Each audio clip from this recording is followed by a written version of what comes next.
meeting lines. Welcome you all. Just like to remind that this webinar is on ICRISAT to discuss on ICRISAT strategy in West and Central Africa. And today we are going to reflect back on our IMOD, the Inclusive Market-Oriented Development Strategy developed 10 years ago, and learn about what we have achieved and how we can improve as we move on the new context of the CGIM. So today, today's session is articulated around, we have 3 sessions. We are starting the first session, which is will be articulated by the intervention of Dr. Ramadjita Tabo, who is our Regional Research Program Director for West and Central Africa. I think Dr. Kiran Sharmar, our Deputy Director General Research, is already here, and he will be giving some opening remarks. Following that, we'll go into the panel presentation that will be chaired by Dr. Malik Ba. Malik is our country representative in Niger. Malik, are you here? I guess. And the third session will be chaired by Dr. Aki Majube. He's our country representative in Kano, Nigeria, and he will be leading our guided discussion. With this, and given that we really have a time constraint this morning, I'd like to quickly invite Dr. Ramadjita Tabo to say a few words to welcoming remarks. And just maybe a few words in French. Bonjour à tous nos partenaires, à tous nos collègues qui nous rejoignent et qui sont des francophones. Donc, on a dit que cette session, c'est pour parler un peu de la stratégie de l'ICRISAT pour la région ouest et centrafricaine. Et ce matin, on a 3 sessions. Nous sommes dans la première session qui consiste au message de bienvenue et donc d'ouverture de la session. Et tout ça, tout de suite après, nous allons rentrer dans la session de discussion, de présentation, je dirais plutôt, des panélistes. Nous avons un panel très riche ce matin. Et ensuite, nous terminerons donc dans la 3e session qui consiste donc à des discussions un peu sur les problèmes majeurs de la région et les perspectives pour la région. Cela étant, je vais donc inviter Dr. Ramadjita Tabo pour son mot de bienvenue. Il sera suivi donc de Dr. Kiran Sharmar, qui est aussi notre directeur général adjoint de la recherche pour l'ouverture de cette session. Bienvenue encore à tout le monde et participez confortablement à cette session. Dr. Tabo, si vous pouvez maintenant prendre la parole. Merci beaucoup Agathe pour cette mise en scène. Merci encore à toi et puis aussi l'équipe de l'organisation pour avoir bien organisé cette session.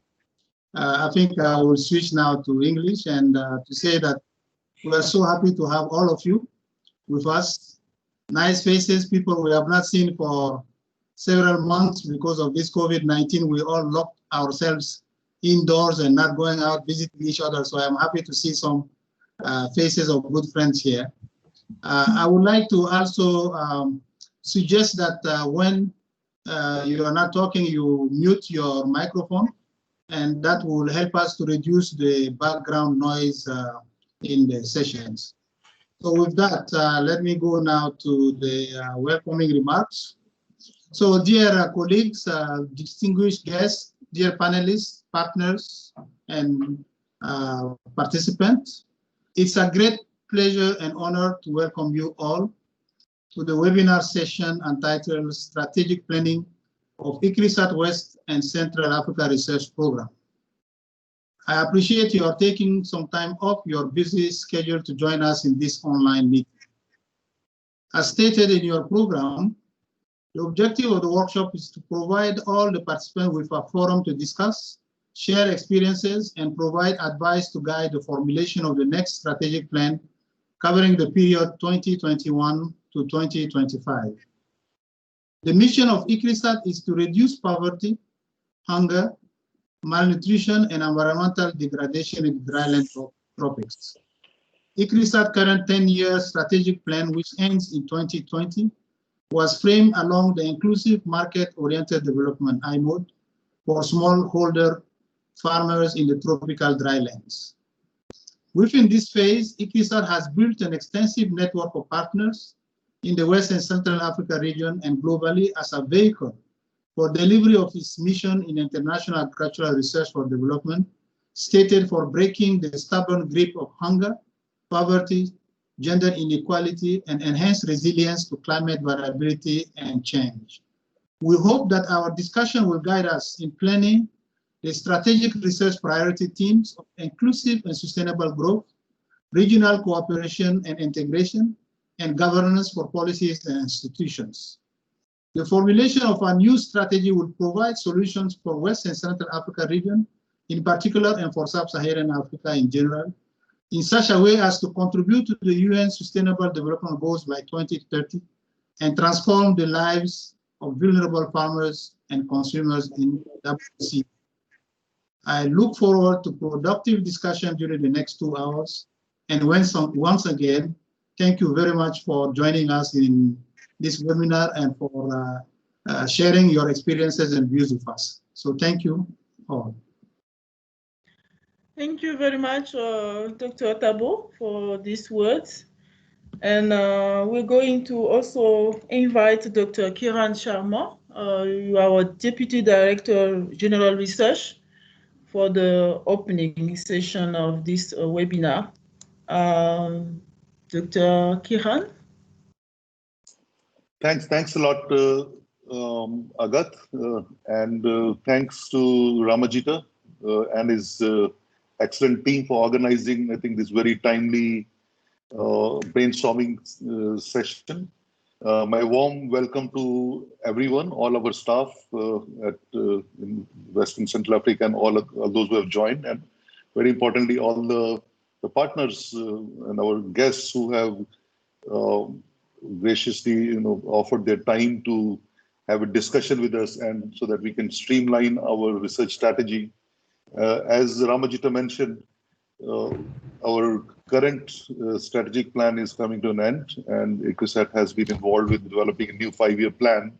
But this new 5-year plan comes at a very challenging time, I think, especially when we're going through one CGIAR. We have a strategic and research plan of the one CGIAR. So I think it's all the more important that we keep that into context, because going forward, the reforms we are looking at the one CGIAR, where I think the launch has already taken place. We have the new executive management team and also a common board in place. So I'm sure things will start moving very fast from now onwards.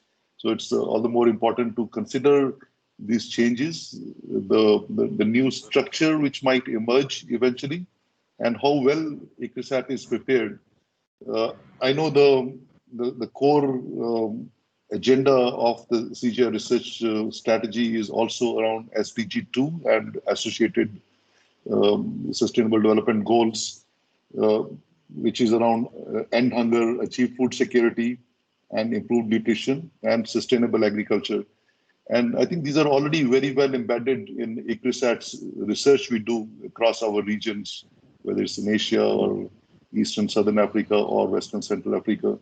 So we have already been doing all these activities linked to SDG 2. The ending hunger, of course, is top on our priority list. Anything we do in terms of whether we're improving the crop varieties, whether we are doing livelihoods, or even activities on scaling up or scaling out.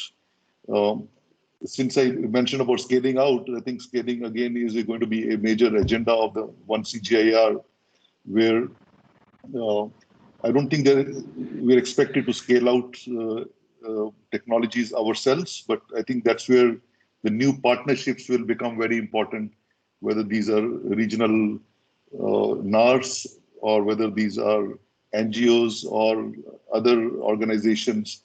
And we must engage with them, I think, bring them on board so that they can take our technologies from the one CGIAR into scaling out mode. So essentially, I think the strategy we're looking is around basically the innovative science, where we are not expected to do very basic fundamental science, but then link with advanced research institutions and pick up technologies and then go on for their adaptation or or translation into usable technologies, adapted to our environments, and then go for scaling out. So I think this is what is going to emerge in the one CGR, where we're looking at global programs or big regional programs, something slightly different from the current CRP structure.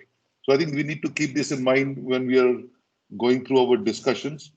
And also at ICRISAT, we have already realized in discussion with the CGIR, with excellence in breeding, and with the major donors, that going forward, I think they are looking to deliver all these goals. They're looking at us to improve our crop breeding, crop improvement in a way that it becomes much more efficient in terms of delivery of our seed to the partners through seed systems. And that's where ICRISAT also has embarked upon this new approach to modernize our crop improvement, where some of the big donors like Bill and Melinda Gates Foundation, USAID, Excellence in Breeding, they have come and actually provided support in terms of funds and also guidance on how to do this in a fashion that we are much more efficient. And this is resulting into upgrading our research infrastructure, as well as organizing our research the breeding research in a way that it becomes much more productive. So I think that's again going to be a central theme of moving forward, besides all the work we do on the ground in terms of addressing livelihoods, in terms of health and nutrition, gender, very important. I think themes like gender, themes like nutrition are going to be cross-cutting across any project which comes across the new GIR system. So we need to be prepared on those things. So while discussing, let's look at some of these aspects and also how and what type of partnerships we can develop. Some of our partners who have joined us, how they see ICRISAT in terms of addressing their needs going forward, whether it is in breeding, whether it is in livelihoods, whether it is in upscaling, outscaling, or very important going through entrepreneurship development sort of activities, which I'm sure many of you are aware of.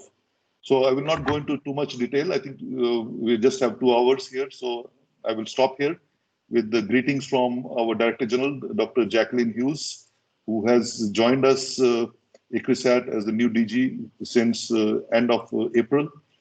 Unfortunately, she is not able to join us in the headquarters yet because of the situation which is prevailing, but she extends her greetings to all of you. So I look forward to the discussion and deliberations and see how best we can put our best foot forward to meet these new challenges which are emerging. So thank you very much and have a great discussion. Thank you very much, Dr. Sharmar. Just a few words that I was able to pick up from your message. The crop modernization, innovative science, usable technologies for the region. You also mentioned a lot about scaling of technologies, cross-cutting issues such as gender, nutrition, but also the importance of partnership. We hope you stay with us for the 2 hours, and we are going to move now into our panel presentation. Today's panel is very, very full and complete. So if you are joining us, just know that we are joined today by Farid Walia. He will be our first panelist.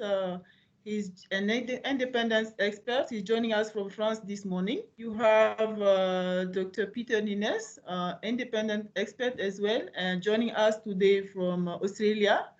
We have with us Dr. Abdou Tankwano, Executive Director of West and Central African Council for Agricultural Research and Development, CORAF. Dr. Bourema Dambele is country representative of AGRA, Alliance for a Green Revolution in Africa, joining us from Mali. You have Professor Jibrin, Mohamed Jibrin, I can see you on the screen, joining us from Nigeria, Director of CDA, Center for Dryland Agriculture. You have also joining us today the private sector, Mrs. Koulibaly Maimouna Sidibe. She's the CEO of Fasokaba Seed Company.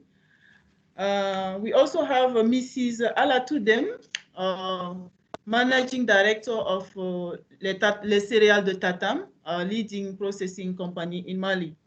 Very complete panel this morning that will be chaired by Dr. Malik Ba. Malik is with us. He's a country representative in Niger. Dr. Ba is an entomologist, and he's coordinating our activity based in Niger. Dr. Ba, the floor is yours to lead the panel presentation and discussion. And our challenge today is to keep it on time. So we are in your hands. So Dr. Ba.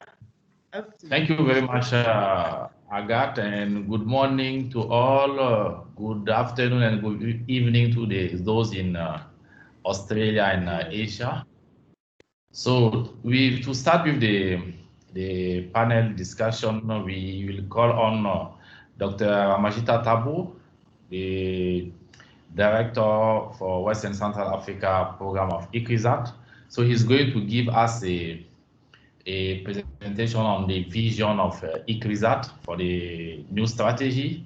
And from that presentation, we expect the different experts to come and reflect on it, because we had a chance to have a draft of what Ramadjita was going to present. So with that, to keep on time, I will hand it over to Ramadjita. Over to you, Ramadjita. Thank you very much, Malik. And I first of all hope that you're coping with the flooding in Niger and making it through to TVC.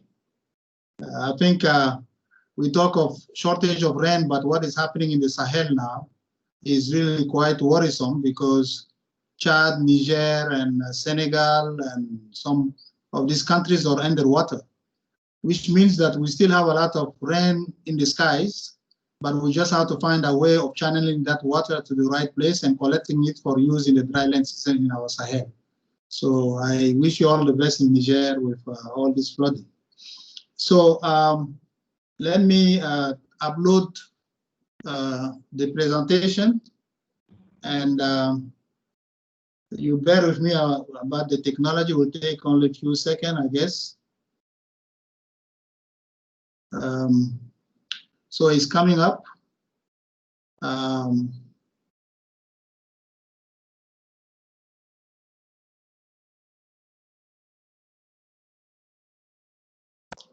Where is the first slide now? Let's see.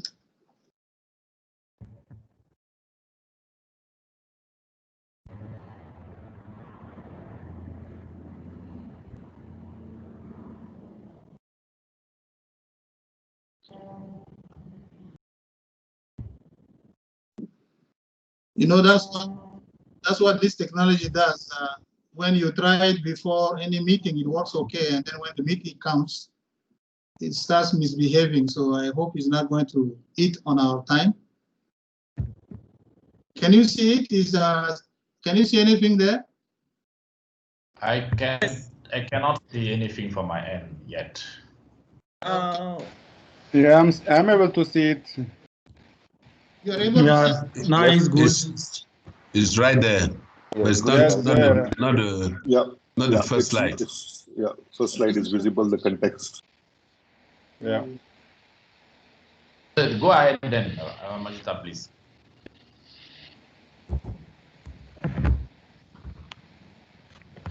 See something? Yep. Now it's first page.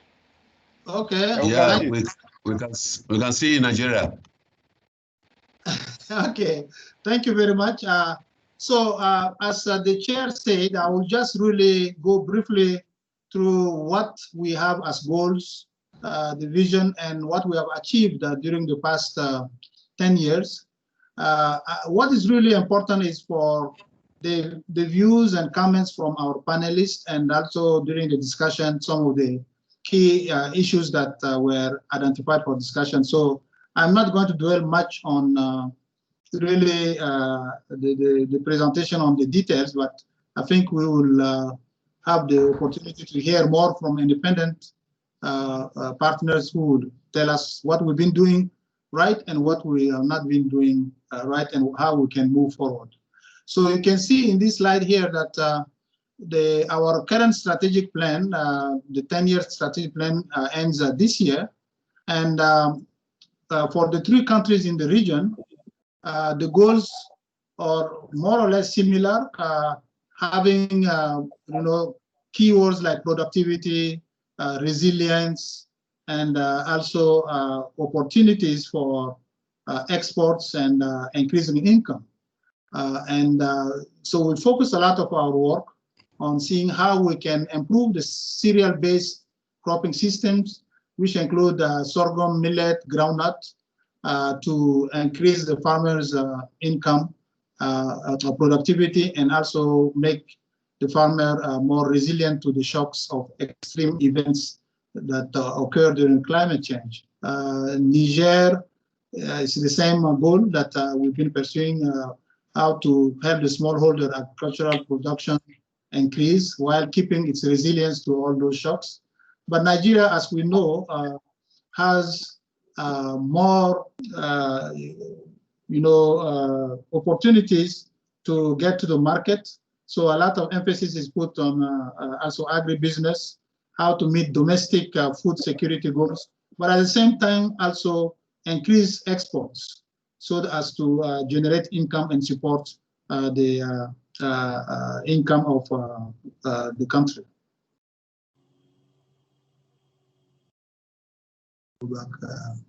Now, Agathe, as she started, she talked about the I-mode, which is our inclusive market-oriented development framework. It's along that framework that we shaped our work during the past 10 years. As you can see in the graph, most of our smallholder farmers or subsistence farmers, they need some safety nets. There's always food deficit, but we want to move from that food deficit to food surplus, getting higher value agriculture, which is market oriented, so that the farmers can harness the market and generate income. And that revenue can be reinvested into the system, into the innovation to make it more productive. So this is really the general concept of the I-mode, how we move from subsistent farming to market-oriented farming. And there are so many others. Sorry, it looks like it went up. Oh.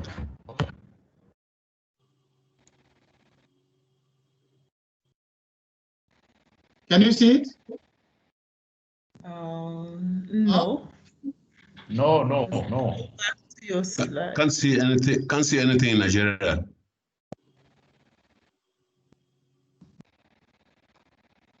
Now? Yeah. Yes. Okay. So now, go ahead. Let me move out before it disappears again. Okay. So some of the lessons that we have drawn from the I-mode framework, which we have worked in the region, include markets, what are the opportunities that we could tap on in terms of linking to markets for the small-scale farmers, as I said earlier, to move out of subsistence farming. We looked at the issue of traceability of quality of seed to farmers. As you know, one of the bottlenecks of getting our improved varieties to the farmer is the availability of quality seed. So efforts have been made over the years to see how we can help farmers to have access to the good quality seed, and also how do we link seed producers and agro processors through some agreement and negotiation that will make it less risky and enhance the traceability in a market-oriented economy.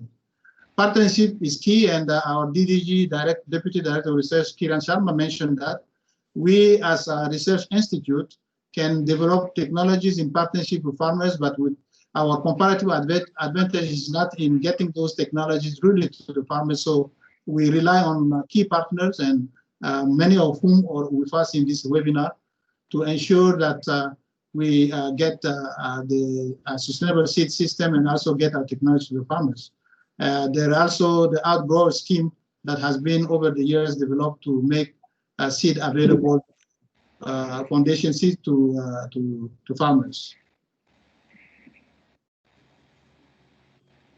Key achievements, highlights, as I said again, we cannot really list everything, but if we can look at the farming system in general and the resilient and nutritious groundnut, millet, and sorghum crops that have been developed by our crop breeders along with other disciplines, we can be proud of talking of the Africa's first bio-fortified pear millet variety called Chakti, which is quite popular. It's very early. In 60 days, you can get grains. The only problem we can also keep in mind is the issue of bird damage, but I think this, again, can be adjusted or controlled through proper agronomic practices. We also focus on how to get dual-purpose varieties with high iron and zinc contents, but the dual-purpose characteristics of those varieties ensure that there is feed for livestock during the dry season, that we have varieties that are more palatable to livestock. We also made a lot of progress on management of aflatoxin in groundnut. One of our panelists is a specialist, and he's the one who has done a lot of work on management of aflatoxin, and many of you know him, Dr. Farid Walia, who was the director of ICRISAT in Western Africa, Central Africa, before I joined in 2014. Also, we looked at good agriculture practices that have been enhanced, and the issue of degraded land. A lot of effort have been made to see how we can claim back all these degraded lands so that they can become productive again. We also focus a lot of work on capacity building and support, policy support, and this helps us to improve access to agricultural inputs. Also, look at the seed sectors again and better value addition to crops. The issue of post-harvest machinery, smart food campaign, how do we manage residues? Those are some of the achievements that were made. The scaling options, public partnership, ICT, climate smart villages, which CCAFs led by Robert Zumure have been working on for years. And of course, fellowship, grants, exchange visits. We have trained quite a few students for their masters, PhDs, and particularly also a lot of emphasis on internship, those people who want to spend 3 months, 6 months with us to gain some experience. So again, partnership is the mode of our work. So for the past 40 years, we have worked with all levels of partners at all levels, and we would like to thank them. And a lot of these partners are quite resourceful. Now, these are the 5 research teams that have guided us through work over the years. The research team 1, food and nutrition security. We looked at the issue, how do we enhance genetic gain through modern regional crop improvement. This, of course, will be the new mode of action is what Kiran mentioned, is how do we modernize our crop improvement, our crop breeding, so that we can turn over improved varieties at a faster rate. And the ICRISAT, with some help from Bill and Melinda Gates and USAID and Excellence in Breeding, is strengthening the facilities in both East and Southern Africa, in West and Central Africa, as well as in Asia, for our breeders and other disciplines to be more efficient in developing new varieties as well as farming system. So cropping system resilience to climate change is another achievement, a team that we have worked on, and we will continue to work on along that area. How do we make our cropping system more resilient to climate shocks, sustainable intensification of crop livestock system, and system analysis and digital agriculture is also a very important area.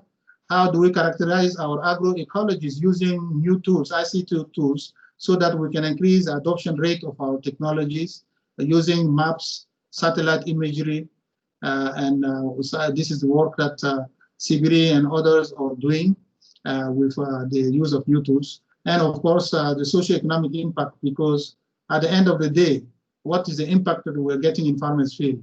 And our socioeconomists are monitoring and evaluating the work we're doing, looking at also how women or men, gender or mainstream into our work, and how the youth are also mainstream into our work.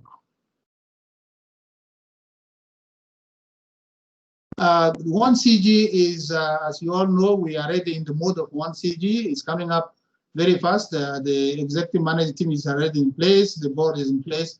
And we believe that ICRISAT is really well placed to contribute to the 1CG concept.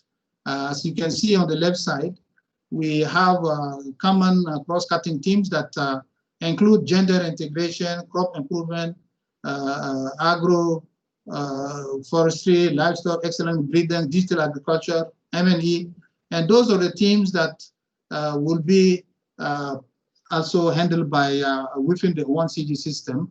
And the domains of ICRISAT that make it ready for contributing to the 1CG system include high-yielding, climate-smart technology with high nutritional values that we've been working on and we continue to work on.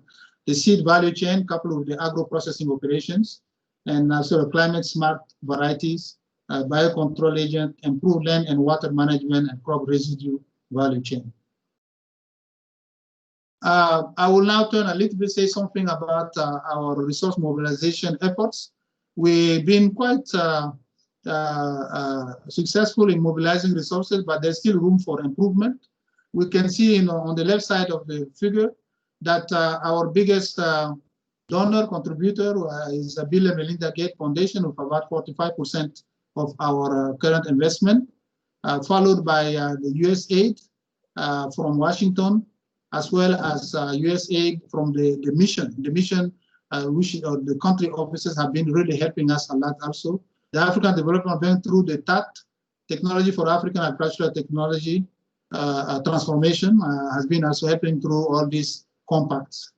European Union, of course, European Commission, and GIZ. So you can see it on the left side. But on the right side, where we have not been doing well is particularly on the private sector. You can see there that WCA, West and Central Africa, is not doing that well. And we need your advice and experiences and sharing with us your experience so that we can see how we can improve on our donor private sector resource mobilization. Now, there is some reason why we need a new investment. You all know without money we cannot do much. We need to strengthen our scientific manpower, respond to new challenges, develop evidence-based public goods, and also advocate for agricultural research, working together with key partner regional institutions such as CORAP. Abdul Tenkwano is with us, and he will be saying some more about this, SILS, AGRA, and others. And we need to also get new investment to pursue our capacity building efforts. This is my last slide. Agatha, I hope I have not gone over the 10 minutes time, but I think this is the last one. We need to target also for partnership in the region, cross-CGR collaboration, working with IITA, in collaboration with IITA, with ILRI, with ICRAF. In fact, ICRISAT in Bamako hosts ICRAF, ILRI, IITA, and also World VEG as an international agricultural research center. So that cross-CG collaboration is very important. Women and youth, different association of youth agripreneur, women associations, and South-South collaboration. I think we have not done really that well in South-South collaboration, but we need to do it more. Work with Brazil, South Africa, other countries that are a bit advanced in technology development, and see how we can tap on that partnership. And of course, private industries and development agencies, regional bodies and UN organizations. And there's some of the partnership that we will try to strengthen as we go along. So with that, I would like to thank you for your attention and stop here and then thank you, Mr. Chair. Thank you. Hello? Thank you. Yeah, okay. Hello? Thank you very much. I hope we will have Malik Ba with us very quickly. He has some connection issue. So before we move to the second panelist, I'd like to acknowledge the presence of Dr. Lassine Sidibe. Dr. Lassine Dambele. He is the Secretary General of the Ministry of Agriculture in Mali. He has joined us since the starting of this meeting. We hope that he gave some few words during this webinar. Malik, we cannot get you well at this moment, so I'm taking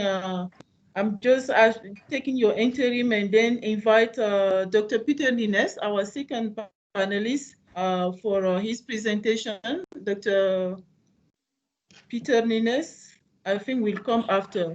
We just like to invite. Hello? Hello, Malik, we cannot hear you well. Agat is Farid. Farid. Okay. So. Hello. Okay, I'm going to invite now Dr. Farid Walia to join as the panelist now. Dr. Farid Walia is a plant pathologist. He's also has been with us for more than 30 years. Dr. Farid Walia, you can start your presentation. I think Malik is not with us at this moment, connection issue. And then followed by Dr. Nines. Yes, Farid. Yeah, good morning, everyone. I'm very happy to be with all of you. And thank you to Dr. Tabo for inviting me to this panel. And welcome to all the panel members too. And a particular word for Kiran Sharmar. I'm very happy to see his face today. So can you put my presentation on the screen, please, Agat? Okay, we'll do that. Okay.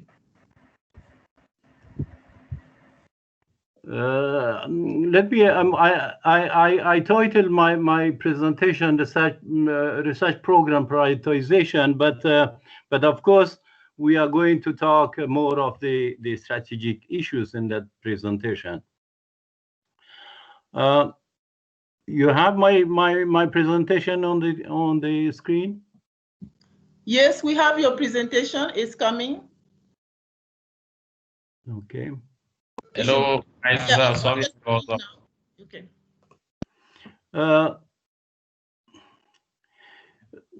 I really thank you, Dr. Tabo, for this summary of what ICRISAT has achieved in the past 10 years.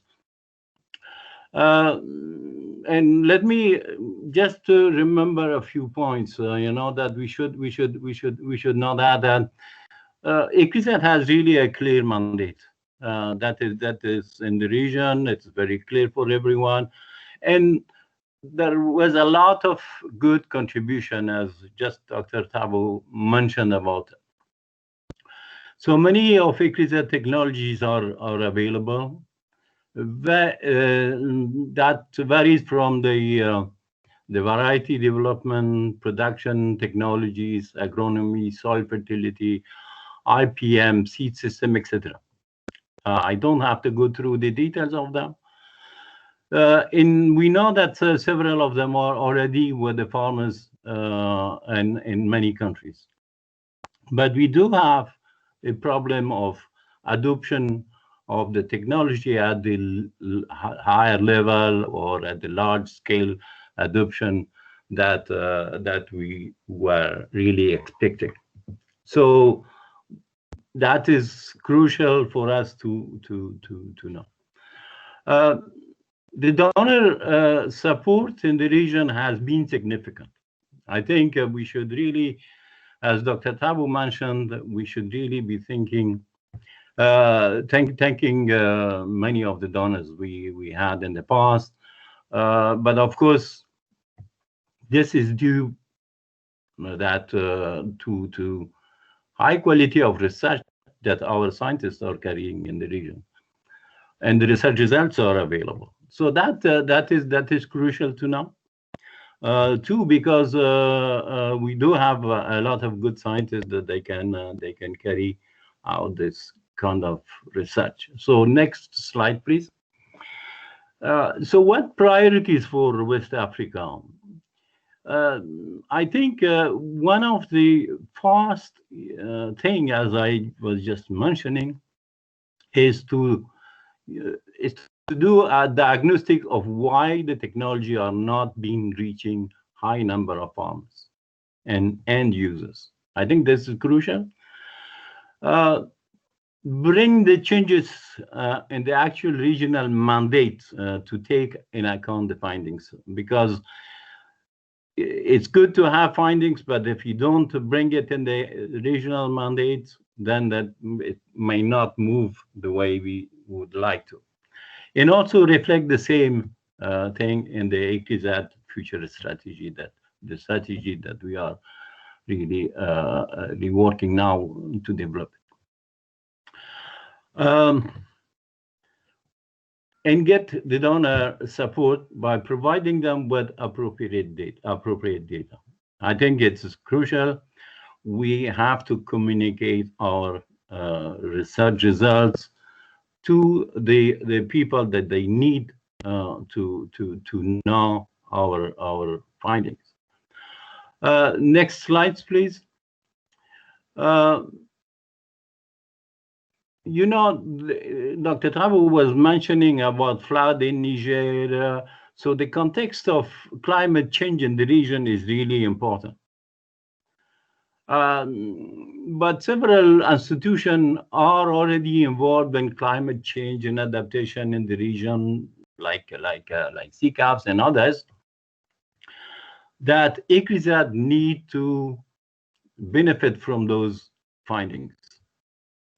So what we need to do is to really use those findings to develop technologies for future, so that they to take in account this finding. So if there will be 2 degrees more in next 5 years, we need to develop varieties that are adapted that 2 degrees more in the next 5-10 years. So I have really tried to next slides, please. I have really tried to summarize it, because I know that my time is very limited, 10 minutes. This is not a structure that I'm providing here, but it's a research priorities and strategies that we need to have. So we should really have the climate change in mind. That is the central point of what I think we should do in the near future. That if we take variety, we have to develop variety that can feed in the climate change, that are adapted in different conditions, by taking in account those constraints that are going to be major in future.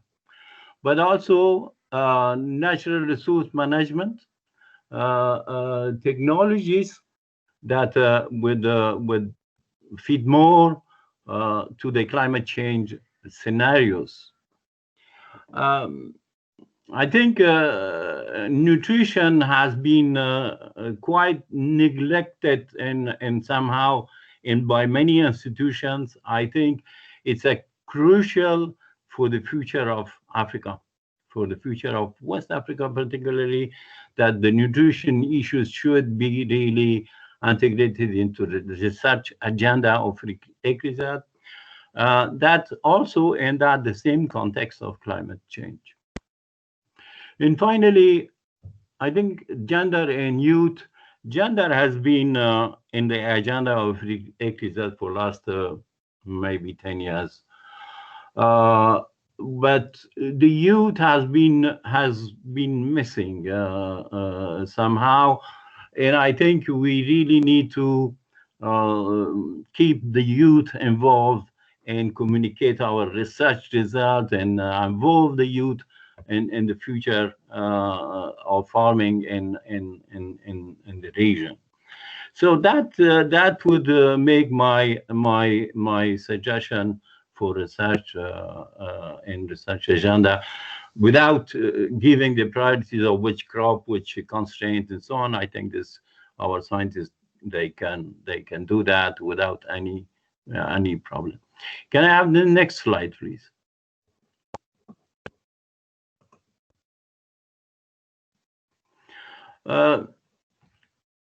The partnership.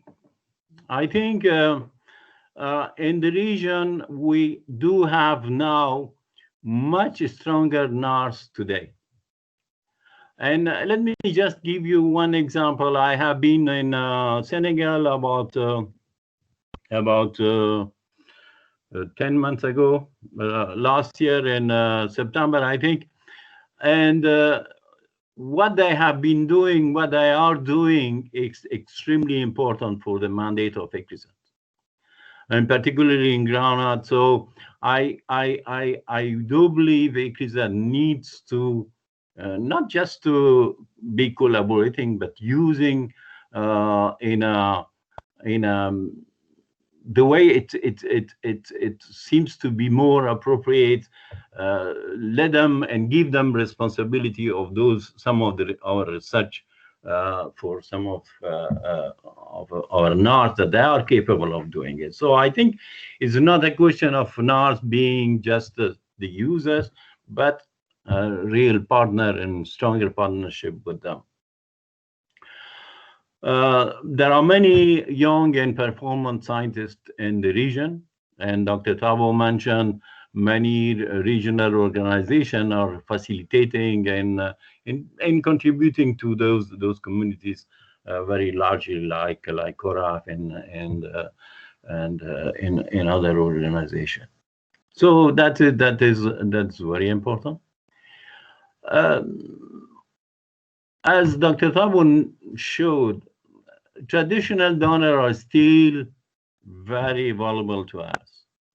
But how to keep them, how do we attract them? That is why it's crucial that we keep our traditional donors. And enlarging the number of donors requires a good strategy, a very strong communication scheme by the institution that I believe should be part of the next strategy. There are two very important points that I really would like to make here. Is once we do develop the strategy, we really need to develop a strategic action plan.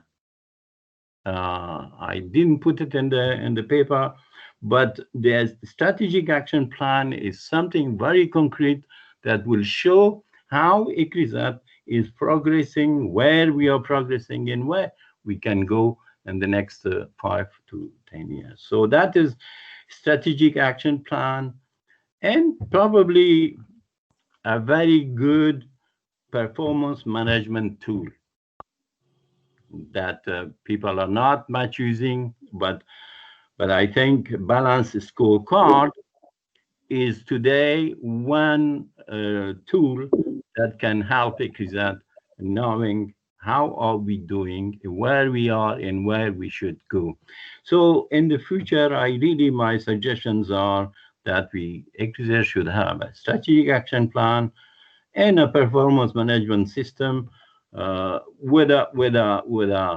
maybe using, I just suggest it, but maybe using balanced scorecard. So that is where I think 10 minutes my time is over, but I would be happy to continue helping and contributing in future. Thank you very much. Thank you very much, Farid, and nice to see you on the screen. And unfortunately, I was not able to give you the floor because I had an internet connectivity issue.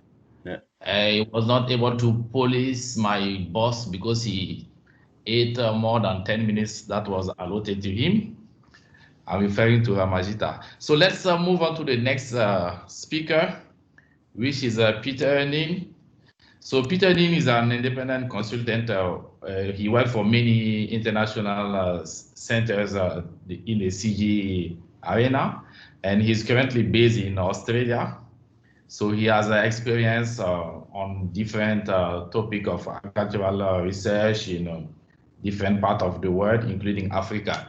So Peter, let's hope that you will stick to the 10 minutes that are being given to you. Over to you. Thanks, Malik. I wonder if I could take control. I just want, because I changed a couple of slides slightly, Agat. So if I could, if you could give me control, so I can put my PowerPoint up. Agat, can you put the slide for him? Yeah. Oh, okay. Can I put them from here? Yes, you can. Please. So,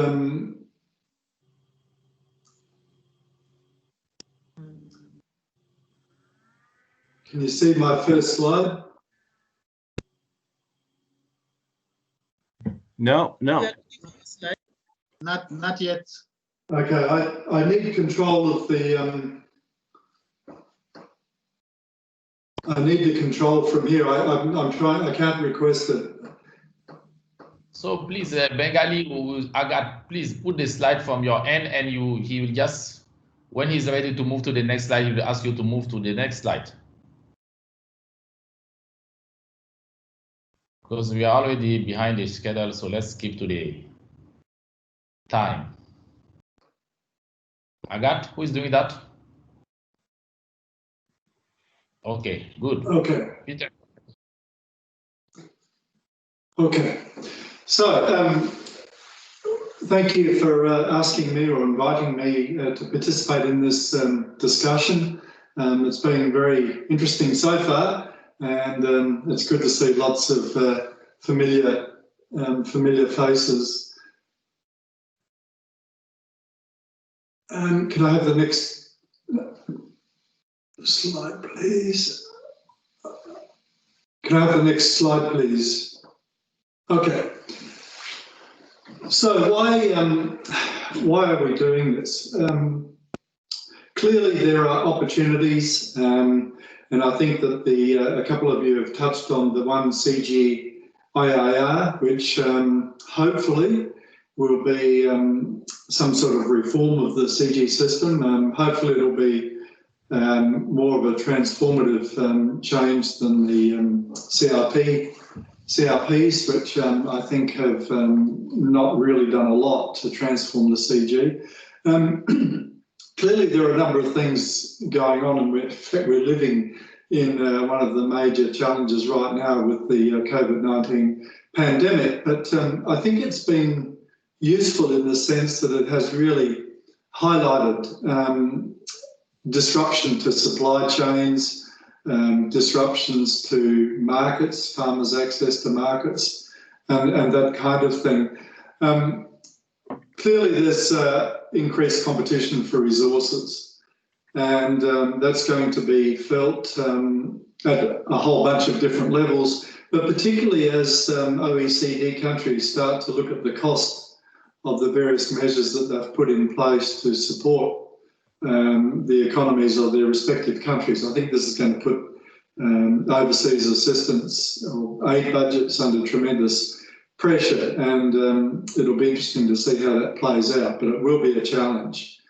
The role of research for development, clearly, research without a defined pathway to impact is going to struggle to be funded. The CG system itself, I think, reached a peak of funding in 2015, 2016 of close to $1 billion. It's now levelled out, and I would imagine that it's going to be difficult, notwithstanding the claims that there'll be an increase in funding to 2030, a considerable increase. I think there's going to be increasing pressure on the CG budget as a whole. The need or the demand for what the CG does has not gone away. Climate change is impacting in many different ways, and there are a whole bunch of other activities and challenges that we face.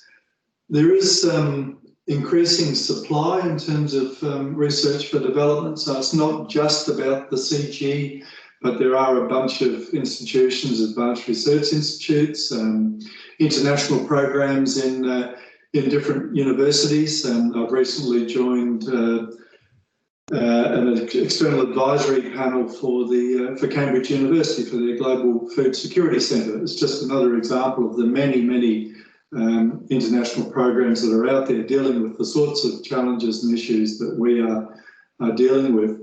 I was pleased to hear Fareed talk about evidence of impact. It's something that I've been pushing for quite some time. It's very important to not only achieve impact, but also to have that documented, backed up with data, and also to communicate that impact very effectively. And it's there that, this is not just about West and Central Africa, it's also the connectivity with headquarters and other regions that becomes very important here, because there are lessons to be learned across the regions. The opportunities are, as I mentioned earlier, I think that the 1CG IAR is an excellent opportunity. There are some wonderful aspirations as to how this is going to work. I recently participated in a webinar where 3 of the senior folks in the CG talked about, the overall structure and that kind of thing, and it all sounded very good.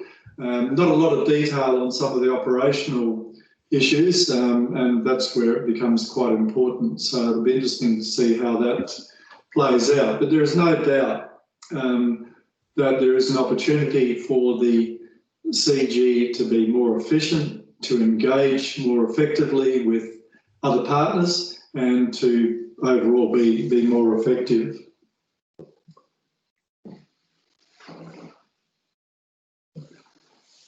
Well, I think probably you're all familiar with the 1CG IAR and how that will play out. So please, there is too much text here. We'll just skip over it. But basically, I think one of the really good opportunities here is for the CG centres to work collectively at the country level.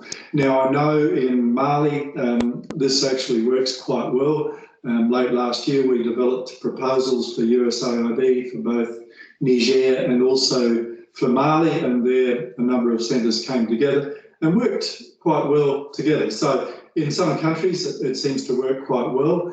In other countries, there's a tremendous opportunity to improve on how things pan out because, for example, in Kenya, there are 11 or 12 centres and they're all doing their own thing. They're all talking to the same people in national programs and so on. And so it becomes a little bit difficult and perhaps even a bit confusing for the national program. So I think this is a very good opportunity for the CG to work much more collaboratively at the country level. The country focus is extremely important, and the sort of approaches that should be adopted are outlined there. I think talking more specifically about mobilising resources, it's important to understand the landscape, and I'm not sure that we always do. I've now worked with, in recent times, I've worked with I think 5 different centres, ILRI, ICRISAT, CIMMIT, Africa Rice and IITA, and each of the centres has a good understanding of part of the landscape in which they operate, but definitely there's the opportunity to have a much better understanding of the overall landscape. And this is not just the technical interventions that are needed, but the socio-economic context and all that kind of thing. So it's important to understand trends and also opportunities. Fareed mentioned climate change. And definitely that is one of the major issues in your part of the world. It's also important to understand the donor or investor landscape, and also development partners. And I think it's important to think more broadly beyond donors per se, but to think about development partners. Who else can contribute to your effort in order to create impact in farmers' fields? And so it's important to identify funding opportunities, to share that knowledge and intelligence across the region. And again, I think in West and Central Africa, you do a pretty good job of that. But it also applies to what happens in India, or what happens in Eastern and Southern Africa, and vice versa, because there's a tremendous amount of experience and expertise and knowledge across ICRISAT. And my sense is that it doesn't always come together in the way that it could, or indeed that it should. And responding is not just about reacting to opportunities, but it's also being proactive and setting up or creating opportunities. That's extremely important. I have had a look at the draft strategy, and I think it's quite a useful document.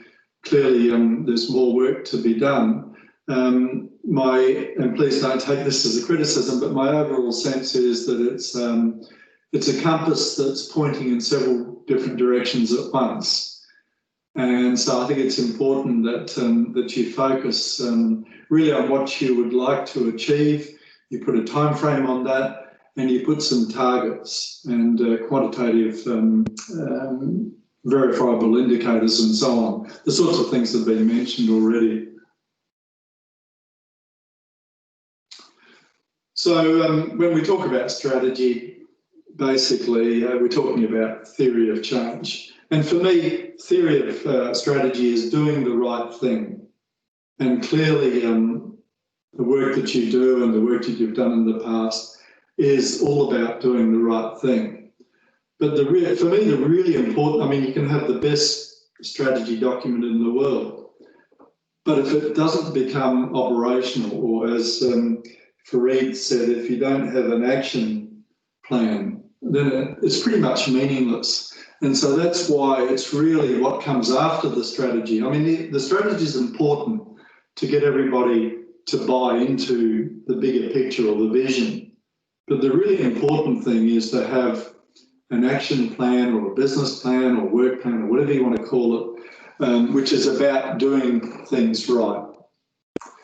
And I mean, most of you, I think probably all of you have developed theories of change for various proposals. Most donors now seem to like this approach, and you know the flow of, or the sequence of things from, you know, impact back to intermediate outcomes and development outcomes and all that kind of thing. And it's important, I think, to often we talk about the challenges quite a bit, we talk about the problems, but for every problem there is a solution, and that's where we need to focus our attention and our energies. So there are a number of different pathways to impact, and some of these have already been mentioned in the draft strategic plan, and they cover a whole range of issues, from technical issues around production systems and seed systems, agronomy and so on, sustaining the natural resource base, enhancing the resource base, reclaiming degraded lands and so on, the sorts of work that you have been doing. But it's also about building resilience and resilient communities and building value chains, enhancing opportunities for agribusiness, job creation, creating opportunities for women and youth. The median age of the population in Niger is 15 years and 4 months. So half the population is under 15, basically. Now that has implications for the targeting of the work that you do, but it also represents a huge number of people who are going to be looking for employment in the not too distant future. And so that's what I mean by context. It's understanding the target population. And also it's about linking end users and consumers to producers. And I Peter, think some of this. can you speed up a little bit? Yeah, no problem. It's also about linking end users and consumers to producers and vice versa. And you're doing some of that. Context is important.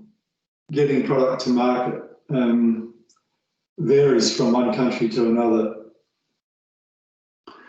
So just to summarise on the draft strategy, I think it captures your current activity quite well.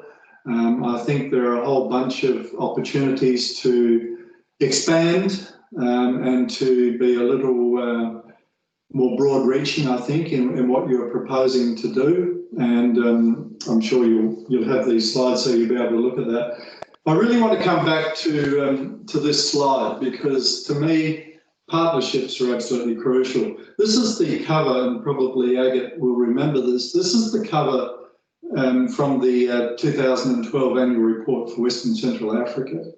Partnerships for Resilient Agriculture, Ways Forward. It was relevant 8 years ago, and it's very, very relevant today. So thanks, Malik. I'll finish there. Thank you, Peter. And thank you very much. So we'll move on to the next speaker. But before that, I would like to, I will just switch in French to explain to the colleagues that are listening, the French listeners.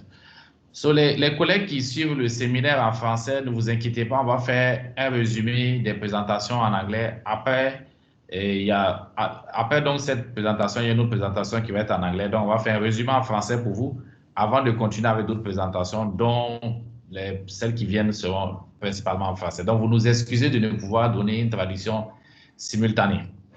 Okay, so with that said, so let's move on to the fourth speaker, Dr. Abu Tenkwano, who is the Executive Director of CORAF.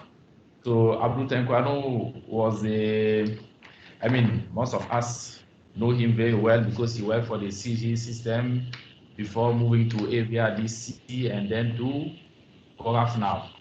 So you've not, I feel that's enough. Abdul Takwar, over to you, please. Thank you very much. I just want to make sure you can hear me well. It's fine, you can go. Excellent. Distinguished guests, all protocols observed. I would have loved to make my presentation in French if I had been prepared to that.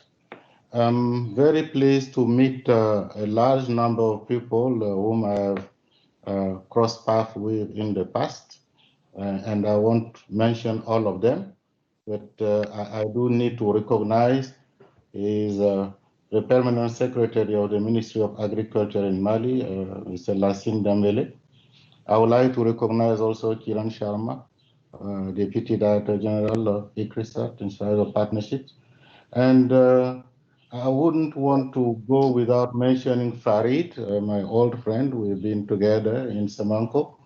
And I would like to thank, of course, Tabo for inviting me to be part of his August assembly. I would like to share my screen and give my presentation, if you allow me. Can you see my presentation? Not yet from my end. I don't know if others can see it. Not yet.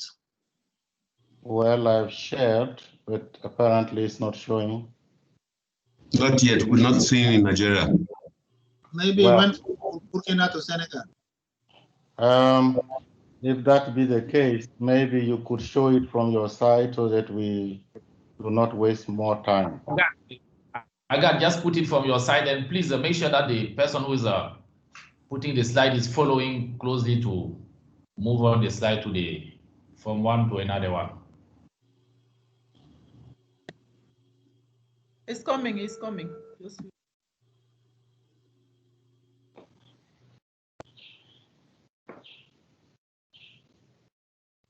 Okay, while it is coming, let me make a few points. I basically will have 2 points to make. One has to do with risk-centered strategy, and the second point is the importance of partnerships to be central in whatever we do in the region. I would like also to echo what Peter and Farid said about demonstrating and communicating impact. This is the key element in making sure that one is relevant. This slide is not coming up. I can see from my side. Yeah, it's on now. You can go ahead. Yeah. Yeah, but there is something from your side that is hiding the slide from me. So I don't know how this can be sorted out. There is a lot on the screen that is showing your desktop, and I cannot see my presentation. Okay. Yes, now I can. So please, I would like to make 2 points as I said, and please go to the next slide immediately.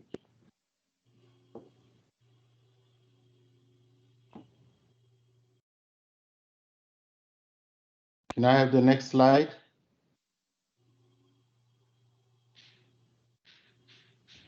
Next slide, Agat.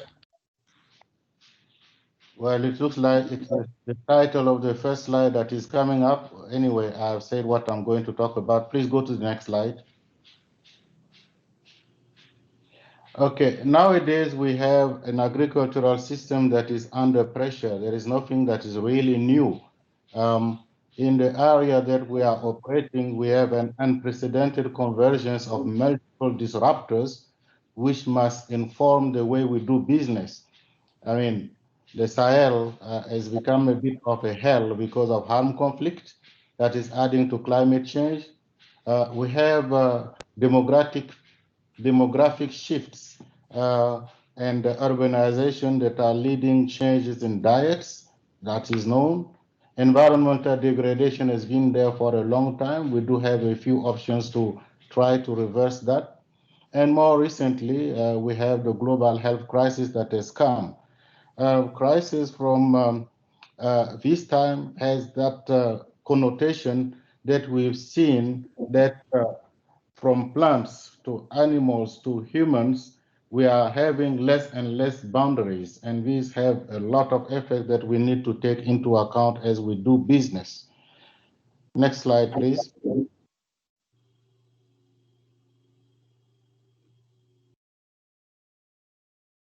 Next slide, please.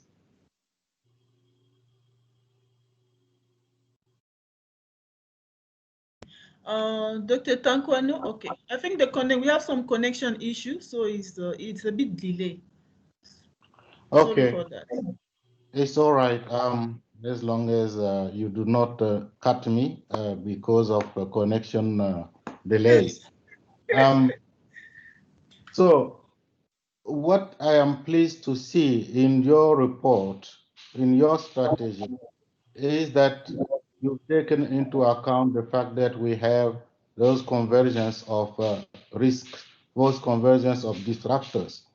And I would like to state, and perhaps even quote, a report that has been released last month, since we are now on the 1st of September, that has been released by the Center for Strategic and International Studies based on consultation with a large number of people, and I was privileged to be one of them.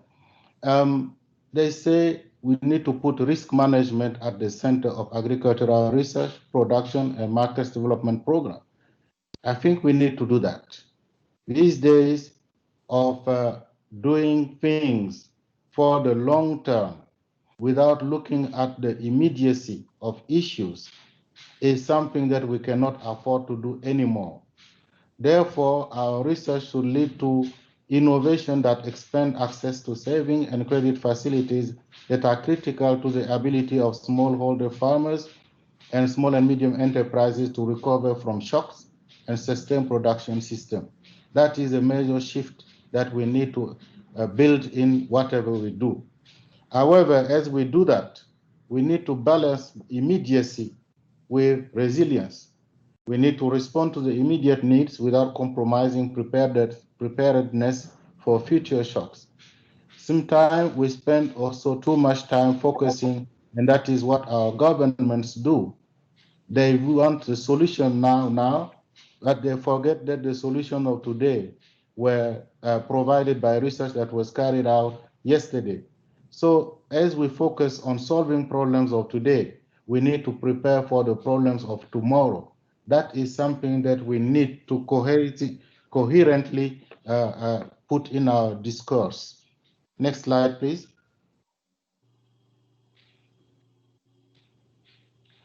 That takes me to my second talking point. There is something that exists already in the region.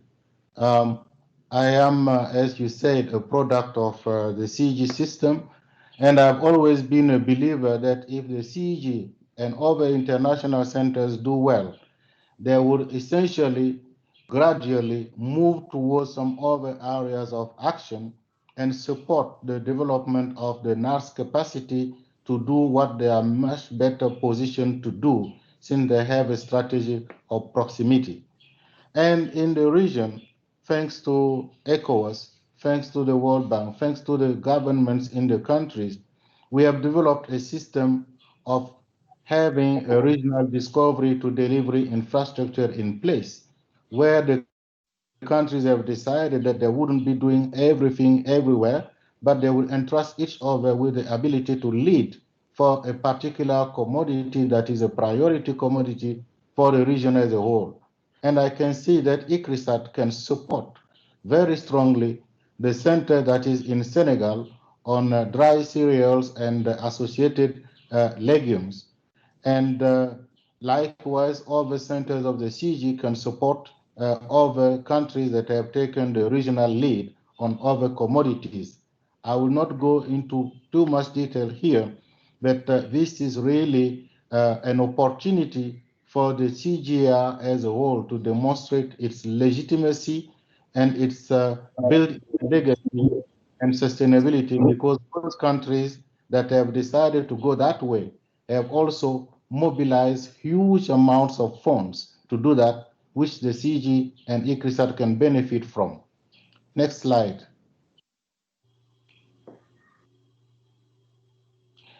In your document, which I read with a lot of interest, I'm happy to see that partnerships is mentioned as an important avenue.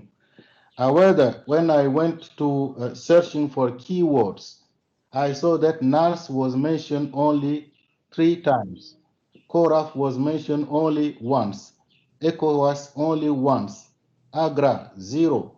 CAT, 0. To me, we are missing something here.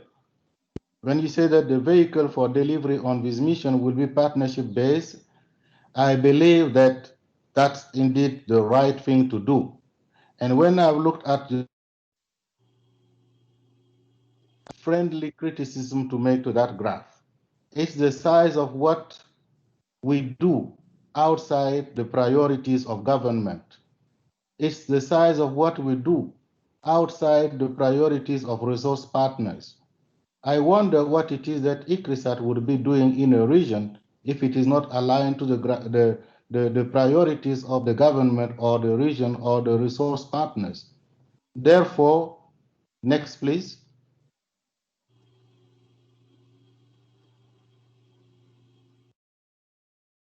Next please. It seems to be slow, but the essence of what I'm trying to say, no, this is not the next one. Please go back. Go back. You're moving too fast and I've already lost a couple of slides. Okay, this is where I want us to focus on. Make that inner part of the concentric circles bigger. Let us do a lot more together and less alone. And if we do that, we would align more thoroughly with government priorities in the countries and in the region. And you are not ignorant of the fact that major donors are now investing to support regional and government priorities. And for that reason, you will be having also access to a lot more resources than you are getting from the region at the moment. Next slide.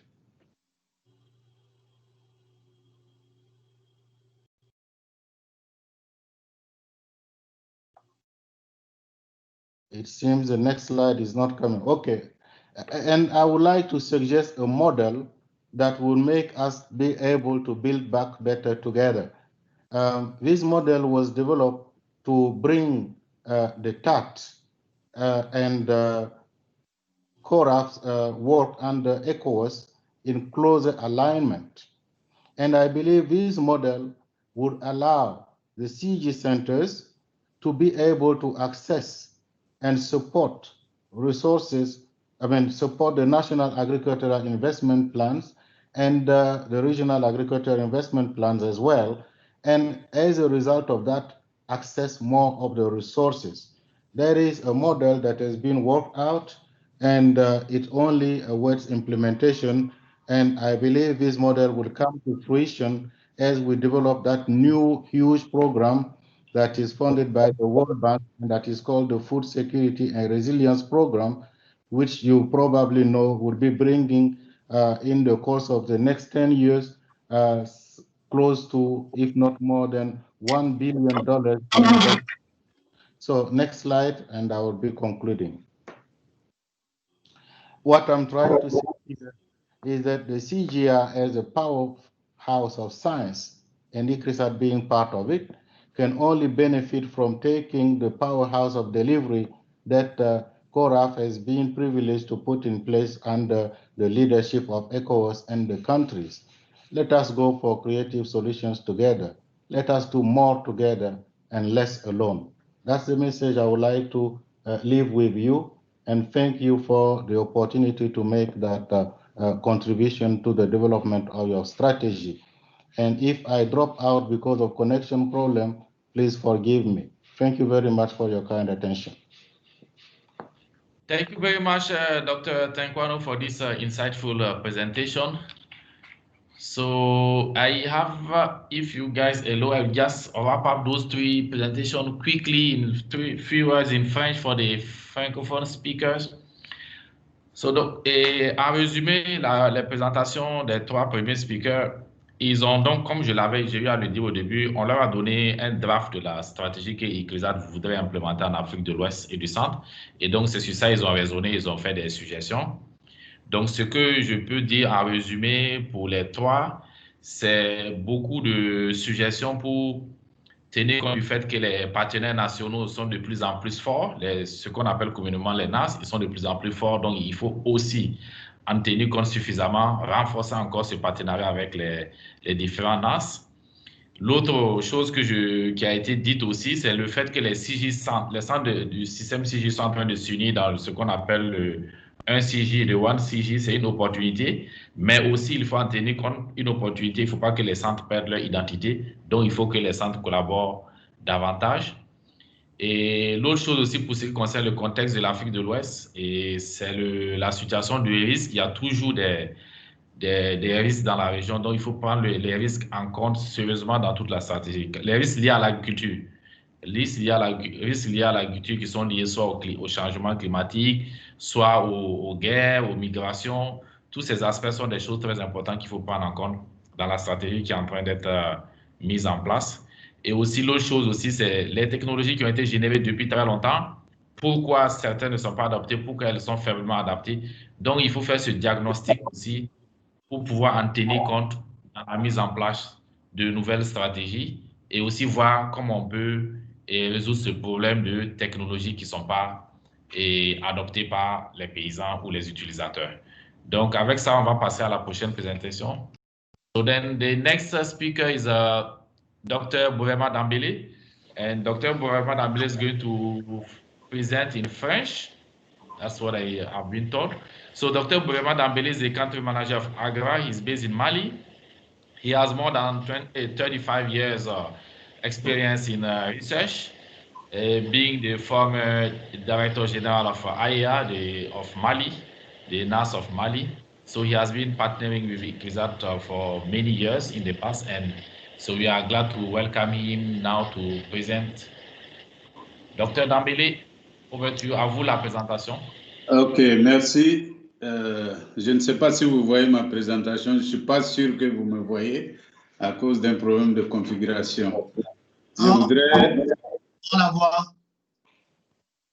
Comment vous voyez la présentation? Oui, la présentation est là. OK. Donc, vraiment, je voudrais remercier l'ICRISAT pour m'avoir associé à cette réflexion.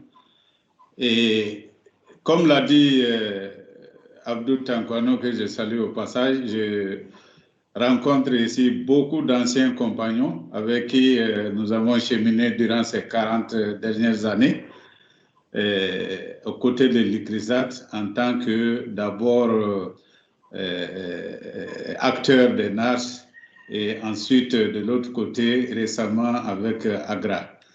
Donc ma présentation sera axée sur un peu ce que j'ai retenu de AGRA durant les 40 dernières années, ensuite ce qui peut être un peu amélioré, et ensuite je vais parler un peu de AGRA et comment AGRA voit le partenariat, comment AGRA a cheminé aussi pour arriver aujourd'hui à peu près à la même vision que ICRISAT, et qu'est-ce qui peut être fait ensemble pour améliorer un peu notre travail au niveau des pays. Alors, comment faire bouger ce truc-là? OK, donc ça c'est ce que moi j'ai retenu. Il n'est pas dit que c'est exact, mais c'est ma vision de l'évolution de ICRISAT à travers ces 40 dernières années, de l'ICRISAT bilatéral dans les années 70 où vraiment le travail était surtout axé sur la sélection de l'agronomie et surtout la formation des techniciens. Parce que beaucoup de NARS ont bénéficié de cette formation qui ont fait que durant une trentaine d'années, ils avaient des techniciens très bien formés, ce qui a un peu été l'assise de la qualité un peu de la recherche, surtout ici au Mali. Ensuite, il y a eu l'ICRISAT Samanco en tant que station qui a apporté des changements toujours en essayant de créer plus d'impact et plus de résultats à travers l'addition, le développement des recherches sur la protection des cultures, sur un peu les paysages, je dirais, les zones semi-arides, et les recherches en agroéconomie qui ont permis, dans un premier temps, de vraiment démontrer l'impact de ce que l'ICRISAT faisait avec les NARS dans la sous-région. Et il y a surtout l'intégration des équipes qui a été une réalité ici au Mali et qui a permis vraiment de faire une rationalisation des ressources et des activités. Donc, il y a eu également les réseaux dont les témoins sont là dans cette discussion. Ensuite, il y a ICRISAT ouest africain avec une orientation plus sur les systèmes et donc et aussi le fait que ICRISAT soit un hub, tout ça a une implication, a eu une implication et continue d'avoir une implication au niveau des résultats et au niveau de tout ce qui a été fait pour les producteurs. C'est ce que j'ai amené, ce que j'ai appelé plus d'impact à travers le changement de programme en approche intégrée. Donc, à travers IAR for D. Donc, tout cela a permis d'avoir beaucoup de résultats au niveau de l'ICRISAT, au niveau des producteurs, et a été une évolution constante. Mais il y a des aspects quand même, malgré cette évolution, qu'on peut appeler des gaps, qui ont commencé à être abordés, mais à mon avis, qui méritent d'être vraiment renforcés. Donc, il y a le problème de la propriété intellectuelle. Je pense que c'est des questions qui se sont posées, qui sont toujours d'actualité, à partir du moment où nous acheminons des variétés à pollinisation libre vers les hybrides qui ont commencé à être ventilés au niveau des producteurs. Donc, il y a vraiment des questions à éclaircir et à discuter au niveau de la sous-région avec non seulement les autres acteurs, mais avec les producteurs. Il y a l'alignement des programmes. Je pense que Tankwano en a parlé. L'alignement des programmes et un peu le partage des responsabilités et des moyens entre ICRISAT et les autres partenaires par rapport au programme de recherche, à l'exécution des programmes de recherche, et tout ceci pour consolider le rôle régional de l'ICRISAT. Il y a également l'ICRISAT en tant que centre d'excellence pour les ressources génétiques, pour les sélections et autres. Je pense qu'aujourd'hui, par rapport aux caractéristiques de l'ICRISAT, on ne peut pas dire que on peut dire que l'ICRISAT a des avantages comparatifs pour rester un centre d'excellence par rapport toujours aux 1000 sorgho arachides. Parce que depuis hier jusqu'à aujourd'hui, tout ce qui est vulgarisé aux mains des paysans, on sent quand même l'impact de l'ICRISAT au niveau des résultats. Donc, également, les recherches sur la gestion intégrée des ravageurs ou des déprédateurs, c'est un aspect que ICRISAT a conduit, que ICRISAT continue de conduire, mais la capitalisation et la valorisation des résultats méritent vraiment qu'on accorde une approche innovative pour essayer vraiment de consolider tout ce qui a été fait dans ce domaine et aussi d'ouvrir ces voies, cette discipline à plus de partage de connaissances et de connaissances et de résultats générés. Il y a l'aspect, l'intégration de l'agroécologie dans les approches de recherche actuelles. Je pense qu'aujourd'hui, l'environnement, les crises et tout ce qu'il y a comme contraintes militent pour cette intégration pour vraiment faire face au choc que nous vivons actuellement.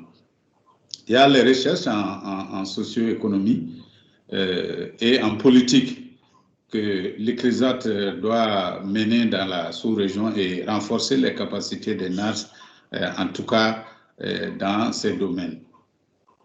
Maintenant, j'ai assez parlé de l'ICRISAT, je vais un peu aborder un peu l'approche similaire que AGRA a eue par rapport à... Si vous pouvez aller plus vite, ça va nous arranger, s'il vous plaît. Bon, je vais aller très vite. Comme vous le voyez dans le slide, c'est surtout un peu le cheminement à partir d'une approche programme qui était basée sur des programmes semences, des programmes sol, marché, vers une approche plus intégrée qui est centrée vers le producteur et à travers les services de vulgarisation et à travers les multiplicateurs. Et dans un second cercle, vous avez tout ce qui est intégration des services agricoles comme les finances, comme les marchés et les intrants. Et tout ceci appuyé par un partenariat dynamique avec le gouvernement, avec les donneurs et avec les investisseurs. Donc, c'est un peu l'approche actuelle de AGRA qui est une approche intégrée de la délivrance.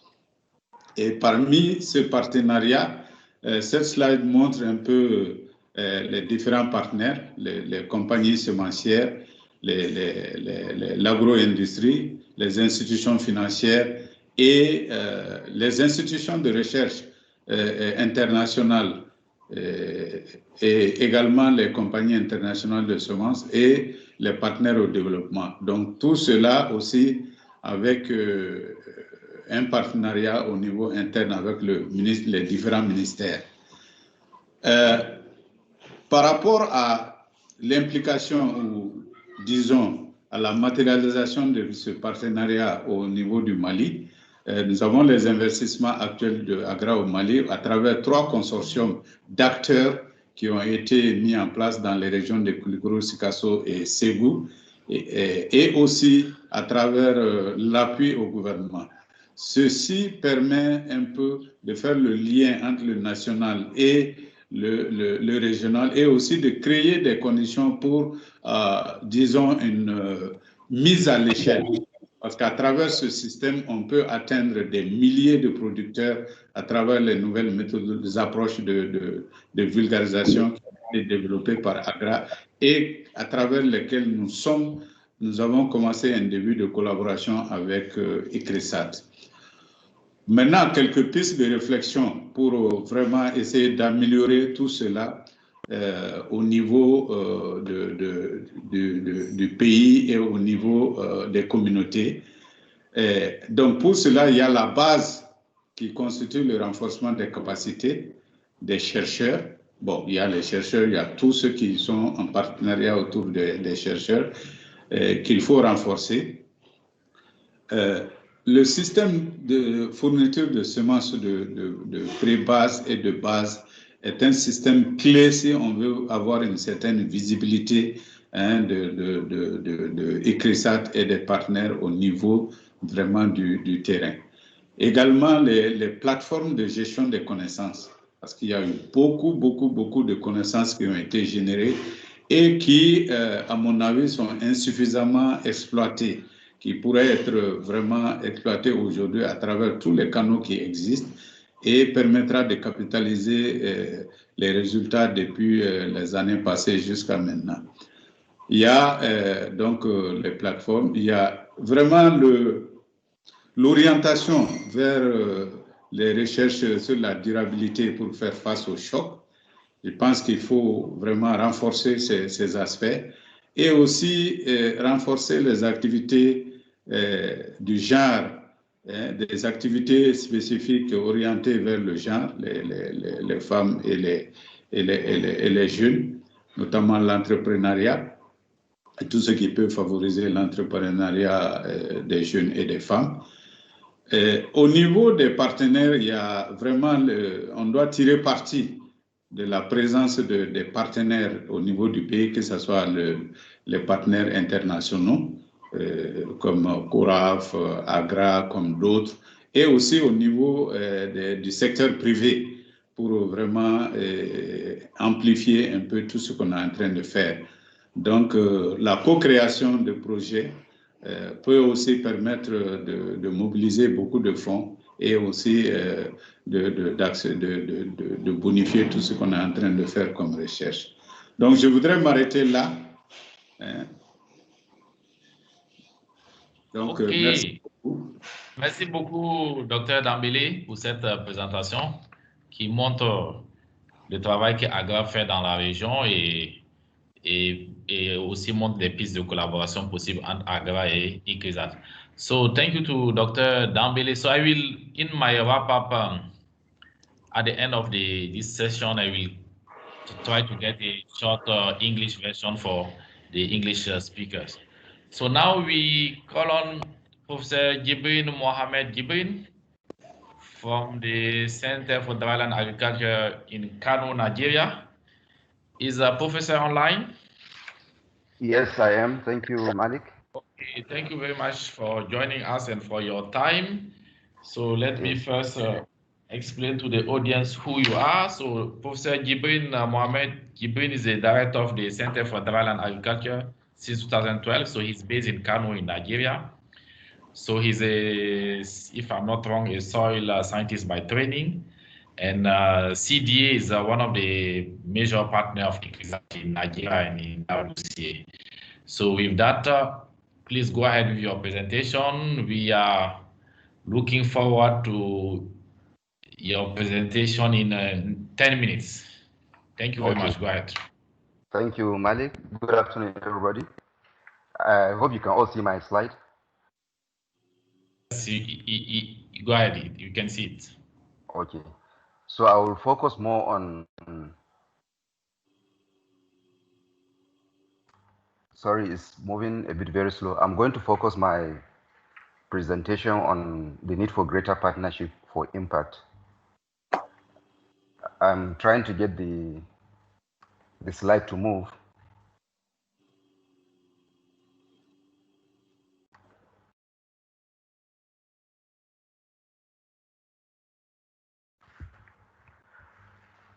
So essentially, I will talk about the key strengths of the ICRISAT strategic plan and the need to expand strategic partnerships, and I'll use the Center for Dryland Agriculture as an example of a good strategic partnership between ICRISAT and a national institution.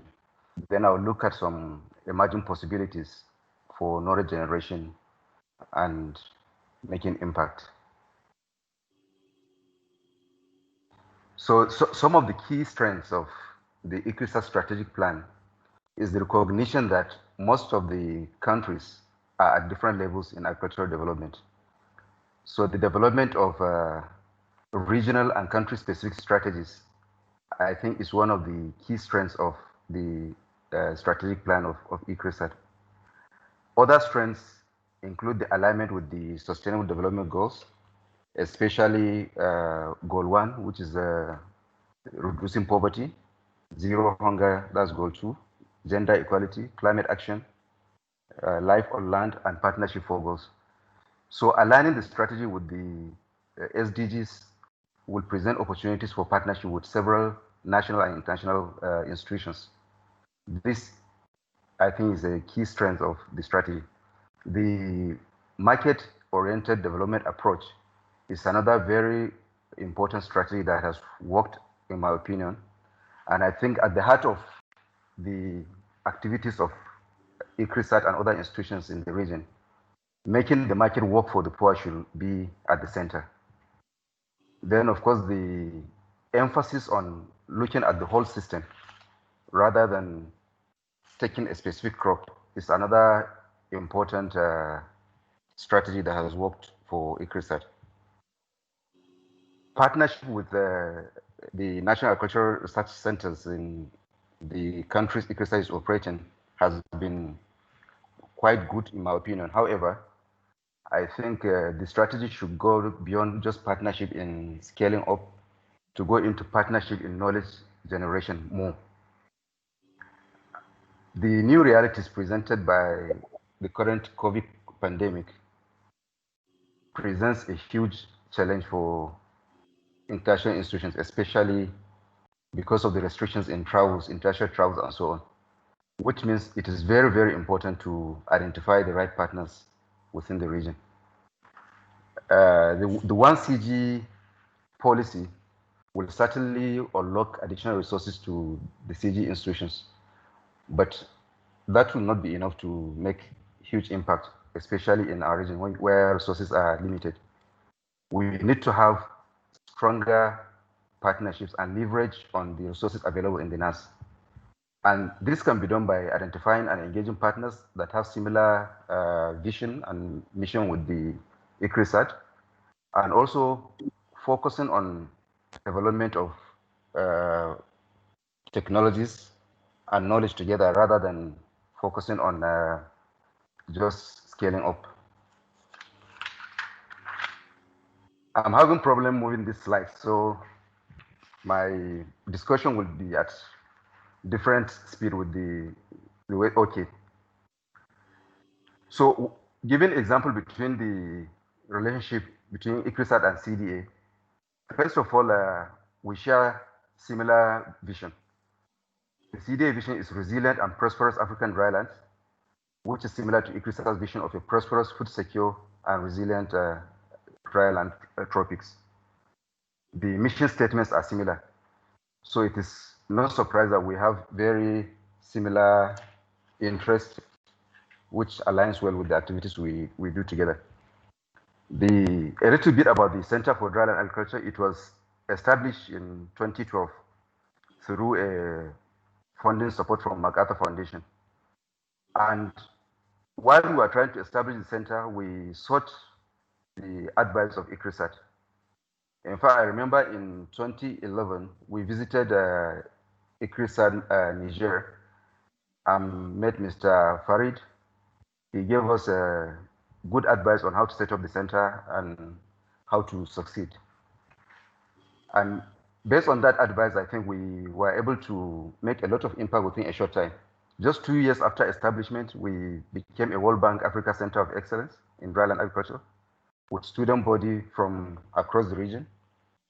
We presently have students body across the whole of the drylands of West Africa, from the coast of Gambia to eastern coast in Kenya. we have students from about 12 countries, which can support technology generation across the region. We also have a partnership with ICRISAT in executing a number of programs every year. At least in each year, we have 1 or 2 major activities that we do together with ICRISAT. The advantage of these partnerships includes sharing of resources and facilities. Presently, we are hosting ICRISAT in our farm. We gave them about 15 hectares of land to carry out their research activities at no cost. We also provide services, soil analysis, plant tissue analysis, and so on. And these are things I think ICRISAT should try to leverage on with other centers. Presently, there's a new initiative supported by the World Bank. One of them is the Africa Centers of Excellence for Development Impact, which is called S-Impact. A number of universities in West and Central Africa have these centers. I think there are about 6 centers of excellence in agriculture supported by the World Bank within the region. And there's also another initiative called PASET, Partnership for Innovation in Science, Technology, Science, Engineering, and Technology. This initiative is aiming to train about 10,000 PhDs in Africa by African institutions. And the model is such that the students will register in selected African universities that are considered top-notch. They will spend their first semester or 2 semesters within the African host university. Then they will go to an advanced research center in either Europe or US or Asia and spend up to 2 years to carry out some bench work. Then return to the host institution to complete their program. To me, I think it's a big opportunity that ICRISAT can leverage to train high level of human resource within the various target countries of ICRISAT to generate knowledge that will provide the solutions and harness the opportunities in these countries. Also, it's an opportunity to share resources and facilities so that ICRISAT doesn't have to duplicate some of the facilities it is putting in place. Some of these centers are well resourced, they have very good facilities. Probably what they would need more from ICRISAT is exchange, carrying out researches together, exchange of staff, so that they can have more human resource capacity building. Then ICRISAT can also leverage by promoting South-South collaboration between these institutions in the S and PASET centers and with Asian institutions, especially institutions in India, to build capacities here so that you have future generation of highly skilled researchers that can generate the solutions to the problems here, rather than getting some of the solutions from some of the advanced research centers that are outside the region. And some of the World Bank and PASET centers that could align with the activities of ICRISAT, of course, in Nigeria, the CDA is one. There's also SEPTA that is specializing in post-harvest control of post-harvest losses in Benue. In Ghana, there is WACI, the West African Center for Crop Improvement, and WACWISA, which is in Tamale, involved in irrigation. There is also the CCBAD, the Center for Climate Change and Sustainable Agriculture in Ivory Coast. These are some centers I think that can form very strong strategic partnership with ICRISAT that can have very mutual benefit and will help ICRISAT reduce some of the investment costs, especially in putting facilities to carry out some of the research activities I see in those strategic plans. So this is my submission on the possibility for improving strategic partnership to achieve the strategic goals of ICRISAT. Thank you very much. Thank you very much, Professor Jibril. So we move on to the next. So sorry about the slide. I was having problem coordinating the slide and my talk, so sorry about that. Yeah, but we're able to follow. Yeah, thank you very much. So we are going to wrap up this session with the last two speakers. So we have Madame Halatou Deme first. Madame, vous êtes en ligne? Madame Halatou?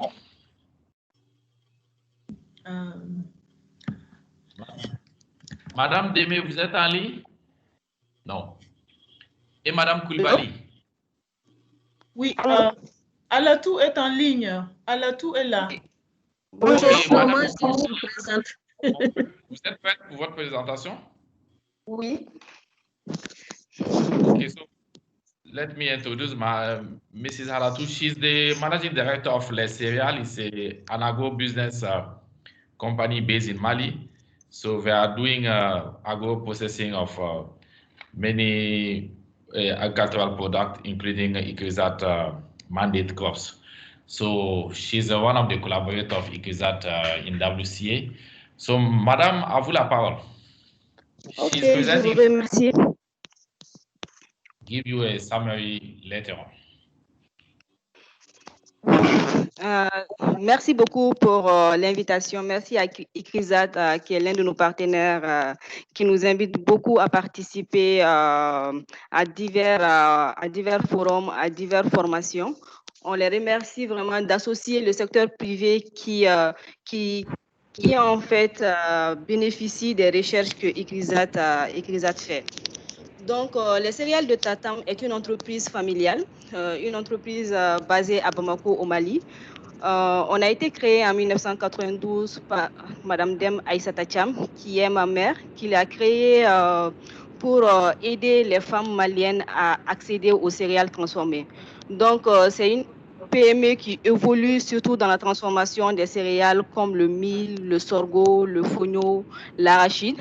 Et nous transformons ces céréales en produits finis, en farine, en roulé pour le monokourou, pour les chakris, pour différents produits qu'en Afrique de l'Ouest, on consomme énormément. Nous disposons de plus de 28 ans d'expérience dans le domaine des céréales. Et c'est une PME qui a beaucoup de partenaires dans le domaine. Et actuellement, nous travaillons avec le PAM sur tout ce qui est formulation de la farine infantile et formulation des produits enrichis en micronutriments. Donc, nous collectons nos matières premières surtout avec des coopératives de producteurs qui sont basées à Ségou, surtout pour le mil sorgho. Nous travaillons le mil sorgho pour la farine, pour la farine de mil, la farine de sorgho, pour le chakri, le monokrou. Et je vous dis sincèrement, ça fait des années que moi-même je dirige l'entreprise, mais je ne peux pas vous dire quelle variété de mil nous utilisons nous actuellement. Je pense que c'est une variété assez répandue au Mali. On commande simplement avec des coopératives des tonnes et des tonnes de céréales sans en maîtriser les variétés. Je pense que c'est l'un de nos points faibles en tant qu'entreprise. Et on a beaucoup demandé à nos partenaires de nous former dans ce sens, parce que le projet qu'on a avec le PAM, c'est surtout d'apporter des produits céréaliers qui sont enrichis, qui ont des valeurs nutritives, qui peuvent aider la population malienne, parce que la population malienne, une partie souffre de malnutrition et on veut lutter contre cela. Les difficultés que nous rencontrons, surtout dans l'approvisionnement de ces matières premières aussi, je pense que c'était avant la formation des producteurs et le fait qu'ils n'étaient pas beaucoup en coopérative. Je pense que ces dernières années, Agra a appuyé beaucoup les producteurs, beaucoup les sémenciers. Il y a eu une certaine organisation, mais je pense qu'il faut continuer à le faire. Il faut les équiper, il faut les pousser à donner des produits de qualité. Et c'est ce que nous encourageons beaucoup nos producteurs à aller dans ce sens. Et on travaille aussi avec les producteurs que le PAM a appuyé dans le cadre du projet P4P pour acheter la matière première avec ses producteurs, transformée en farine enrichie. Le point, surtout, je pense que je veux surtout appuyer le point sur la coopération entre ICRISAT et les entreprises comme la nôtre.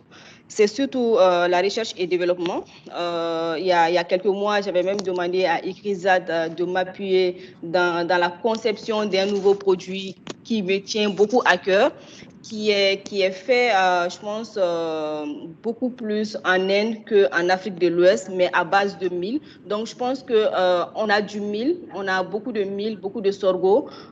Au lieu de faire dans des produits transformés déjà que tout le monde connaît, je pense qu'on peut améliorer la recherche et développement en collaboration avec nos entreprises pour que la population puisse accéder à d'autres produits beaucoup plus nutritifs.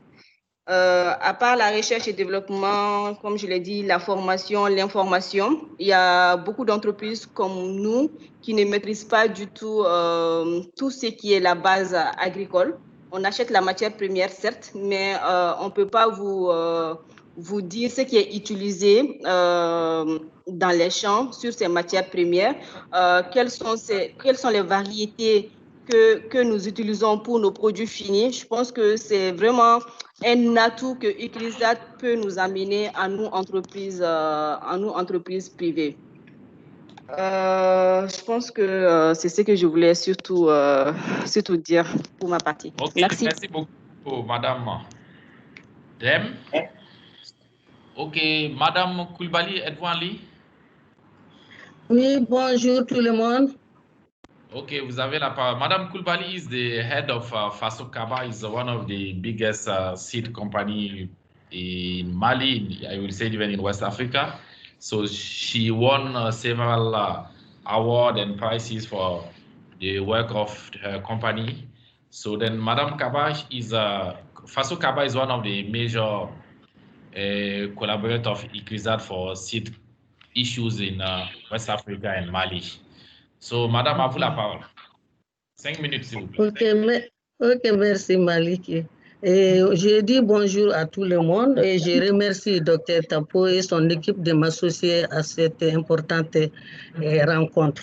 Et je remercie, je suis contente de voir certains anciens partenaires comme Dr Farid, Abdou, etc. Et aussi, j'ai vu qu'il y a Madame Alatou qui est invitée aussi. Ça, c'est un point très important. Parce qu'il y a des choses ici qui ont été soulevées, tout a été dit, hein, et ce n'est pas du nouveau dans le secteur. Et qualité des semences, disponibilité, et taux d'adoption, utilisation par des utilisateurs finaux. Ça, c'est là, ça existait depuis. Mais ce que moi je vais suggérer pour changer un peu tout ça, il faut surtout investir, partager les moyens. On est partenaire, par exemple, Fasokaba a été créé suite au constat fait par AGRA de l'échec du système national dans la promotion des semences. Donc, Fasokaba et d'autres sociétés ont été créées. Et Fasokaba, depuis longtemps, participe au montage des projets de ICRISAT avec une trop faible implication lorsque les projets reçoivent des financements. Nous pensons que notre entreprise Fasokaba peut jouer un rôle clé et complémentaire dans la promotion des technologies de l'ICRISAT en Afrique. Par exemple, ITA commence à faire la même. ITA commence à faire le CGR, le système de CGR. Il faut sortir dans ce truc-là. Si vous voulez que les résultats de la recherche tombent dans les noms des utilisateurs finaux, il faut travailler aussi avec les sociétés privées. Parce que nous, on a vu jour, parce qu'il y avait une lacune dans la filière, la distribution à grande échelle. Donc, pour la distribution à grande échelle, il faut faire connaître d'abord les résultats de la recherche. Et ça, c'est à travers des démonstrations. Les démonstrations, tout le monde ici connaît que ça coûte cher. Avec ces panoplies d'autres activités qu'il faut suivre, les field day, les médiatiser, des petits sachets, tout ça là. Donc, c'est trop cher pour les petites sociétés comme Fasokaba. Donc moi, je crois qu'une petite subvention ne fera pas mal pour nous aider dans des volets comme la démonstration, des sachets, fabrication des sachets attrayants, donner des petits sachets, des petits graines pour les démonstrations aux clients de passage, faire des publicités, parce que la promotion, ça coûte très cher. La promotion, ça coûte très cher et nous avons un grand problème parce que le problème des sociétés privées du Mali, c'est l'accès. Docteur Brahma Dambélé a souligné l'accès aux semences de première génération de qualité. Parce que nous, on ne peut pas fournir la qualité si on n'a pas accès aux semences de première génération, pré-base et base. C'est là, je ne cesserai de le dire jusqu'à ce que ça soit résolu. Vraiment, il est temps que les sociétés privées aussi peuvent les produire en compagnie, assistées par la recherche nationale. Donc, tout ça, ça nécessite un fonds.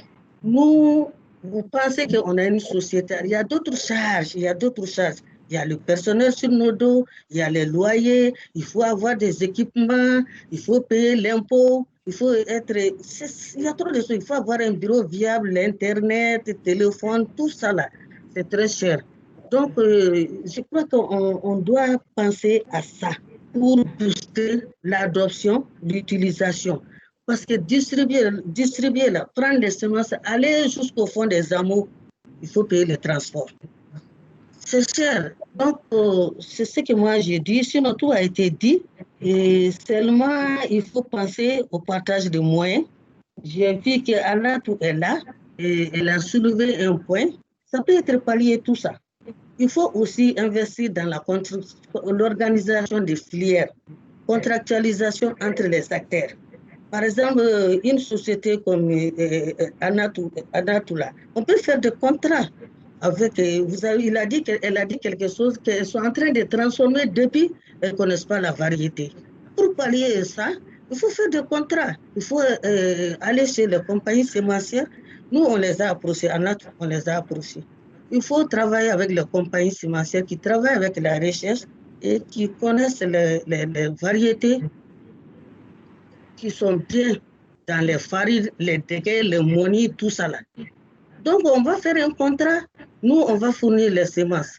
Les semences, ça vient jusqu'à la recherche. Toute la chaîne serait intéressée. Chacun a tiré son compte. La recherche, nous, les sociétés, on peut payer les prébases avec la recherche. La recherche travaille avec les CGR comme ICRISAT. Moi, je crois que c'est en ça, en quelque sorte, quoi. Parce qu'il y a trois volets. Par exemple, la vulgarisation, Brahma a touché à ça aussi. Il faut renforcer ça, surtout au niveau national, parce que ça peut être moins cher là-bas que chez nous, les privés, les ONG, les ONG, les secteurs, les sociétés. Et puis, ils sont partout. La recherche nationale de l'État, c'est partout. Ils sont partout. Il faut faire la couverture nationale. Voilà. On a pris bon note de vos suggestions. Voilà. Par exemple, intéresser les jeunes et les femmes. Par exemple, Korafa a fait quelque chose une année, là, ils ont donné un financement à Faso Koba pour former 100 personnes. C'est composé de jeunes femmes et hommes pour les faire venir dans la filière semence. Voilà, okay, donc des exemples comme ça doivent être multipliés. Quoi. Ok, merci. Voilà, merci beaucoup, Madame Kubali. Comme on n'est plus par le temps. So for the sake of time, I have to stop her. So, but I just wanted to just give you a few highlights of what the last, the three French speakers gave in their presentation. For the last two presenters, so starting with the last one, Madame Koulibaly. So, Madame Koulibaly, basically, she's just seeking more support from ICRISAT on the activities of the seed sector, because she said that it's true that we are business-based entity, but we also need support, including more funds. So because I said, apart from only selling the seeds, they need to be involved in the demonstration activities, which requires a lot of money, a lot of resources. So this point is well noted. So when developing projects, so we have to include more provision for them to be handling some of the demonstration activities. So Madam Halatu, she's in the agro-business sector. So she also highlighted the issue of the quality of the raw product that they are using for processing the different food. But she acknowledged that most of they just get the raw product on the market without knowing exactly which variety they are using. So then I see here opportunity for the research to make them being aware of the different quality of varieties we have and how they can be processed for different type of portfolio. She also raised the issue of them to have access to more opportunity to diversify the portfolio of product that we are currently doing. So she's aware of the different type of product that are available in India, for instance. So for her, through the South-South collaboration, there is means for them also to learn more of what is available elsewhere to bring it back to Mali for the region. So that's, and Dr. Dambele's presentation, I think that most of you guys were able to follow because the slides were, all of the slides were in English. What I can just highlight, he highlighted the issue of the intellectual property of with hybrids, which is since the hybrids are being developed now in the region, so we have to be very careful and look in carefully the issue of intellectual property with the hybrids. So he also highlighted the one of the tools that AGRA is using in the region, the platform for knowledge generation, which he said that is a good means of generating knowledge and generating technology. So those are few things that he mentioned in his presentation.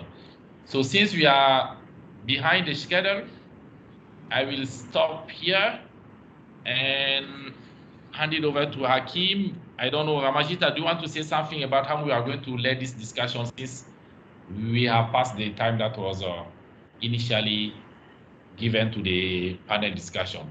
If we can ask if people are available for a few more minutes for the discussion. Thank you very much. Thanks, Malik. Thanks for deeply sharing this session. I apologize because I've given the wrong example by going over time when I started the presentation and everybody else did so. It's not the fault of our MITs and panelists, it's their own fault.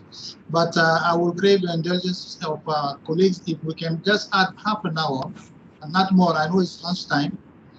In Niger is even past lunchtime. So if we can just stand for another 30 minutes so that we can have a brief discussion. For those who have to leave, I think we will understand. For those of who can stay 30 minutes and Hakim, please, we pass on the next session to you. Agatha, do you want to say something how you organize this guided discussion? Thank you very much. Sorry?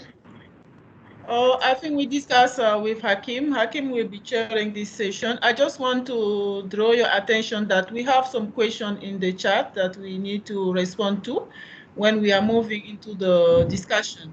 The first question is by Anthony. Hakim, maybe you would like to handle the question as we began the discussion. Hakim, over to you. Yeah, hello? Yes, we can hear you. Okay, very good. We have only about 20 minutes, and we are supposed to treat 3 very important topics. I have tried to put it on the screen. I don't know, I hope you can see the screen. Is it visible? Yes. Okay, very good, yeah. So this is what we are going to do, and I suggest we pick each topic and spend 6 minutes. But we will seek the understanding of our colleagues in ICRISAT to allow the panelists and our distinguished invited guests to make to have priority in the contribution, as the ICRISAT colleagues will have opportunity next time or during the course of finalizing the document. So we would like to start, but let me also recognize the presence of Professor Garba Sharabutu, the Executive Secretary of Agricultural Research Council of Nigeria. And I noticed that the Excellency, representative from the India Embassy in Bamako, is also present. So thank you very much for your presence. So I think the strategy will be our panelists and distinguished guests. Anybody who wants to contribute on the first topic, demonstration of impact and science policy interface. In those days, when people like us were growing up, the CGs were known for research. But over the years, the donors have started, and rightly so, asking for impact, to show evidence of impact. And that has brought, means the CGs also have to try to influence adoption and impact. And we have moved from research to research and development to research for development. Each center have different names they call it. So this impact is very important also for continual funding. But our primary work is science. So why should we look at the science policy interface? So I welcome contribution from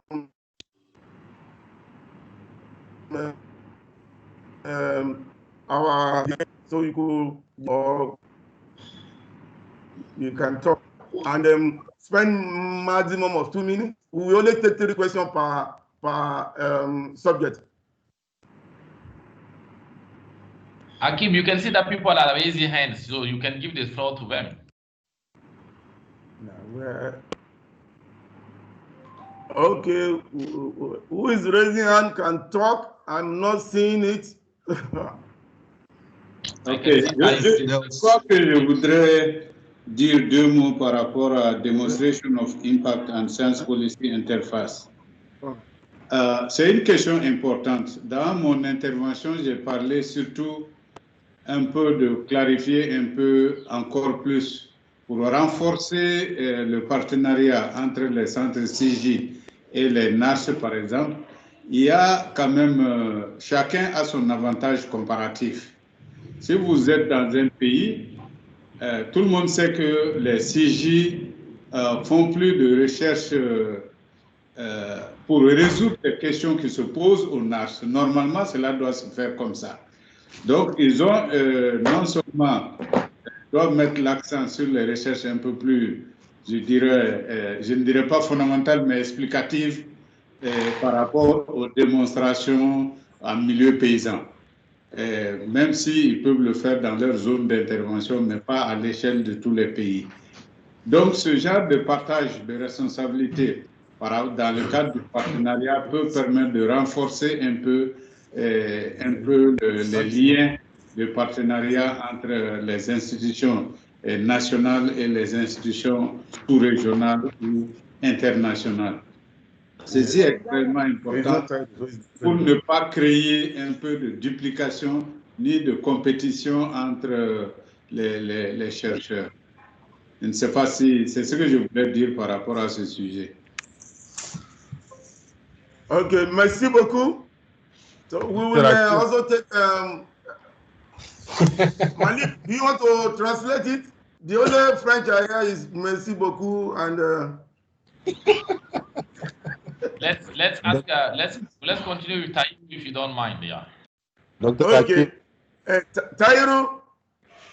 Thank you very much for giving me the floor, Oga Akim, and greetings to everybody. I feel good because I consider myself as also ICRISAT. So I'm in a family. I would like to comment on the first one, demonstration of impact in science policy. I think really if we are doing a strategy for the region, and this is not just for ICRISAT, I think it's for all of us at CG, we really need to start broadening the scope and going beyond just agriculture if we are to produce the kind of changes we are expecting. We need to really think about non-agricultural activities, creation of opportunities for youth and women in the rural areas. So really we need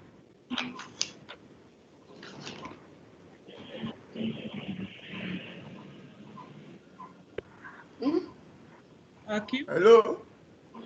Yes, I think this is the point from Tairu.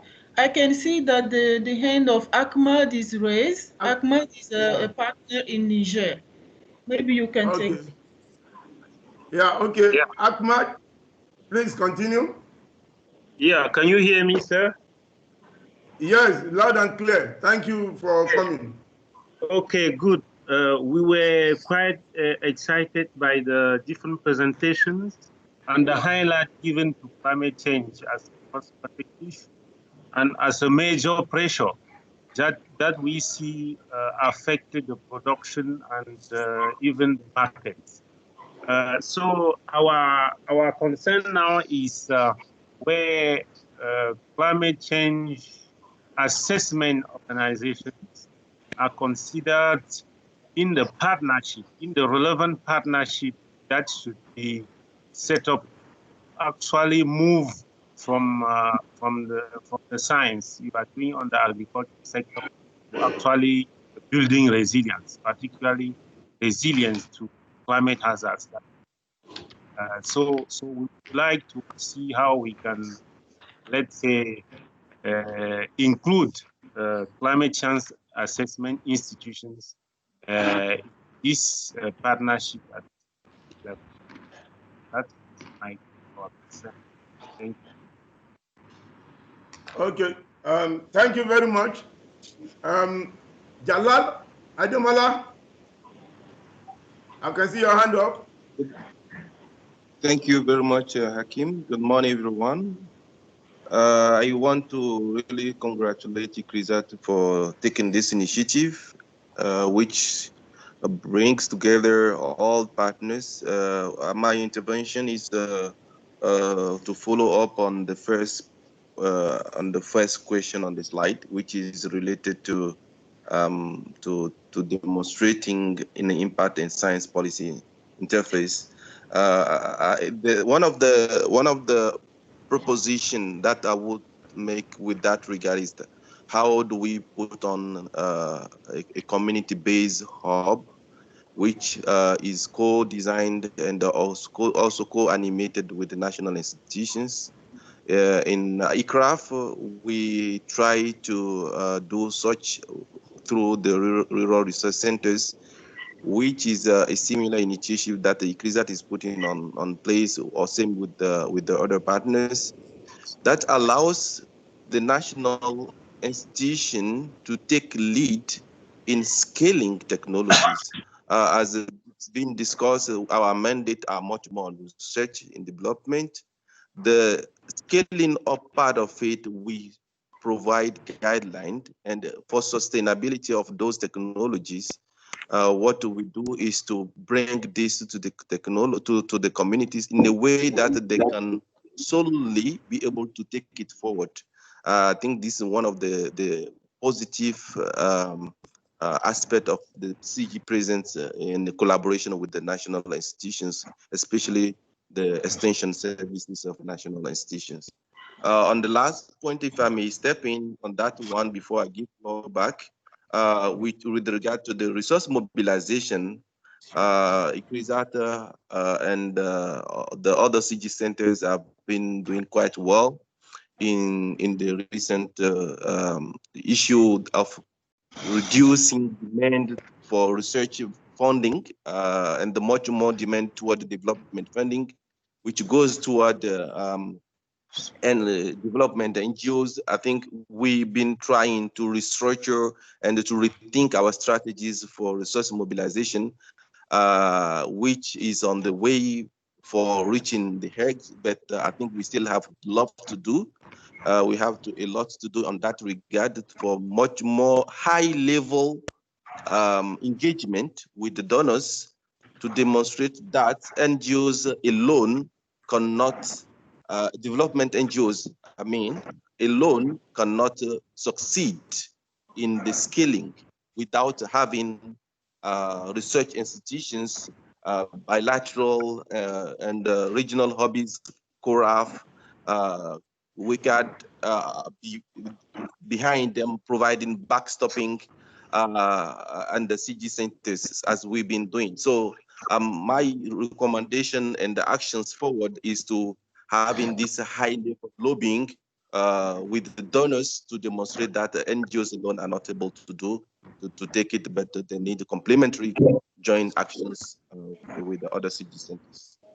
Thanks for giving me floor. Over. Okay. Yeah, thank you very much. I think we can still take one or two more contributions.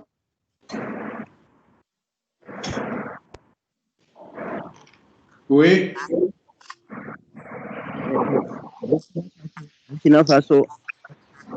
Yeah, who is this? Ahmad has talked already. We can still take one or two more contributions. Roger. Amadou Lawali. Amadou Lawali, you're welcome. Unmute your speaker. Thank you, Dr. Kim. Thank you for inviting me to this webinar. I'm Dr. Lawali, Head of Agriculture at CRS Niger.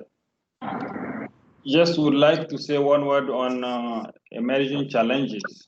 As many of the presenters said, there are a lot of challenges, especially in our area. When you consider Niger, Mali, even Burkina Faso, you know more than me, there are a lot of challenges farmers are facing. So I'm just wondering how ICRISAT is trying in the strategy to focus on how to target or how to reach all the different farmers living in those area which are facing all these challenges, conflict, climate variability, and so on.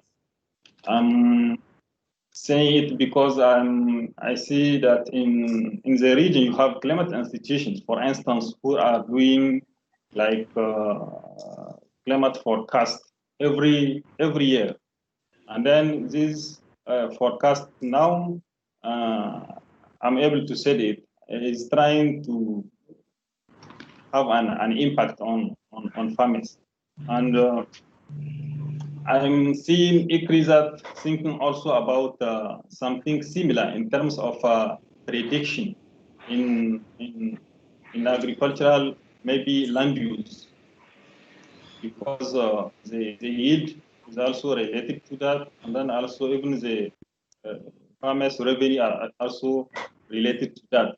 So if ICRISAT can think maybe in the short future, how also to organize, maybe in short or long term predictions in the area due to this conflict we are facing, armed conflict, climate variability, and even the increasing of the population. I think ICRISAT should consider that, because all the farmers which are becoming more vulnerable because of the different situations, I think are located in those areas. So this is what I would like to. Thank you very much. Thank you very much, Lawali. I think we can still take one from question. Apparently, we have even been covering all the three topics. Yes, so we could take one. We could take one or two questions. Okay, please. I can see that Roger Kabore from Burkina Faso really want to say a few words. If you can please allow him to say a few words. Roger Kabore, he has been raising his hand for. Oh, sorry, it's my big friend Roger. I didn't see your hand, but please feel free to talk. You are welcome. Roger. Now I see he has some problem with the connection suddenly. I think Dr. Lassine Dembele, Permanent Secretary of Agriculture, wants to talk also. I've been seeing him for some time. Hakim and Alain says Kabore comes. Okay, please. Okay. Yeah, Mr. Lassine. Oui. Je suis effectivement en ligne, j'ai suivi avec beaucoup d'intérêt les différents exposés qui ont lieu. Et je profite de l'occasion pour remercier tous les participants, et particulièrement Dr Ramadjita Tabo, l'organisation de cette rencontre. Vous savez, les cultures qui sont visées sont des cultures d'intérêt pour nos pays, étant donné que ce sont des pauvres, qui ont une faible capacité d'investissement et qui sont soumis à des crises multiformes, bon, notamment les changements climatiques, les problèmes environnementaux, la dégradation de l'environnement, la dégradation du système de production. Donc, ils ont besoin de technologies qui répondent à ces différentes exigences et à ces différentes pressions. Donc, c'est pourquoi les différentes technologies qui sont générées doivent répondre et être en rapport avec ces différentes crises que les gens vivent. Et ensuite, si on prend l'aspect de la migration, vous avez compris, quand les gens quittent la ville, alors ça crée d'autres types de besoins. Ce n'est pas comme si on était stade primitif au niveau du village. Donc, il y a des besoins nouveaux qui sont créés. Et c'est à travers la transformation, la technologie, qu'on peut arriver vraiment à régler ces problèmes-là. Et les femmes qui ont différentes entreprises, bien dit, les technologies de transformation, les agroalimentaires doivent être développées. Et c'est le secteur privé qui doit être porteur de ça, notamment les femmes et les jeunes. Et pour ce faire, il faut absolument qu'il y ait un lien fort entre la recherche et ces secteurs privés. S'il n'est pas formalisé, ça crée des situations telles que vous l'avez vu, des gens qui utilisent des semences, disons, qui utilisent des variétés qu'ils ne connaissent même pas, ils transforment et ils vendent aux gens. Malheureusement, ils ne connaissent même pas. Le problème, c'est que la labellisation n'est même pas bien faite et ils ont un problème d'emballage, de traçabilité même du matériel qu'ils utilisent. Donc là encore, ça veut dire qu'il y a un lien fort à établir entre la recherche et le secteur privé. Je voudrais dire aussi que la gestion des ressources naturelles doit être tenue en compte. C'est très important parce que nous sommes, généralement, les petits producteurs sont sur des terrains qui sont dégradés et qui ont besoin qu'on puisse améliorer à partir des technologies qui sont proposées. Et ces technologies doivent être à leur portée. Et il faut penser aussi à la mécanisation qui doit accompagner. Parce que de plus en plus, les gens ont besoin de moyens mécaniques, de moderniser leur système de production. Et ensuite, ils doivent avoir accès au marché.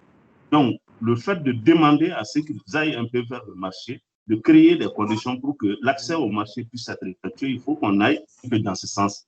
Et ensuite, développer les technologies de post-récolte.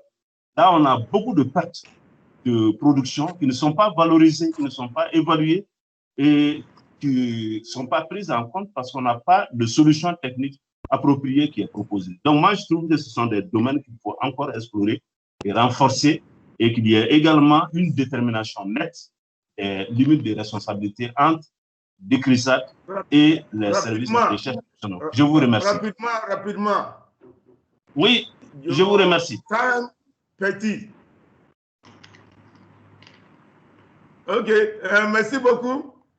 We still have 2 minutes, and it's like our DDG wants to speak. Kiran, I see he's blinking. You have some contribution?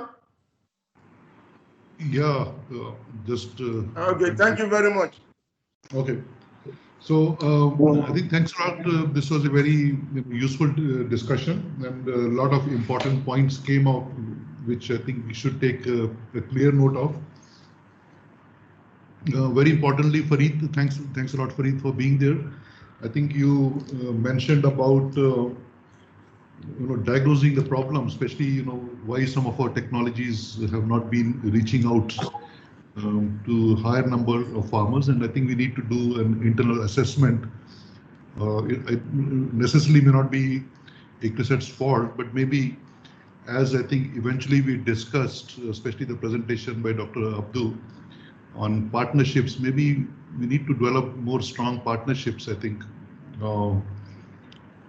in terms of reaching out, especially dealing with the small enterprises so that they can sustain risks and shocks, whether they are financial shocks or whether the market shocks or whether coming from natural disasters.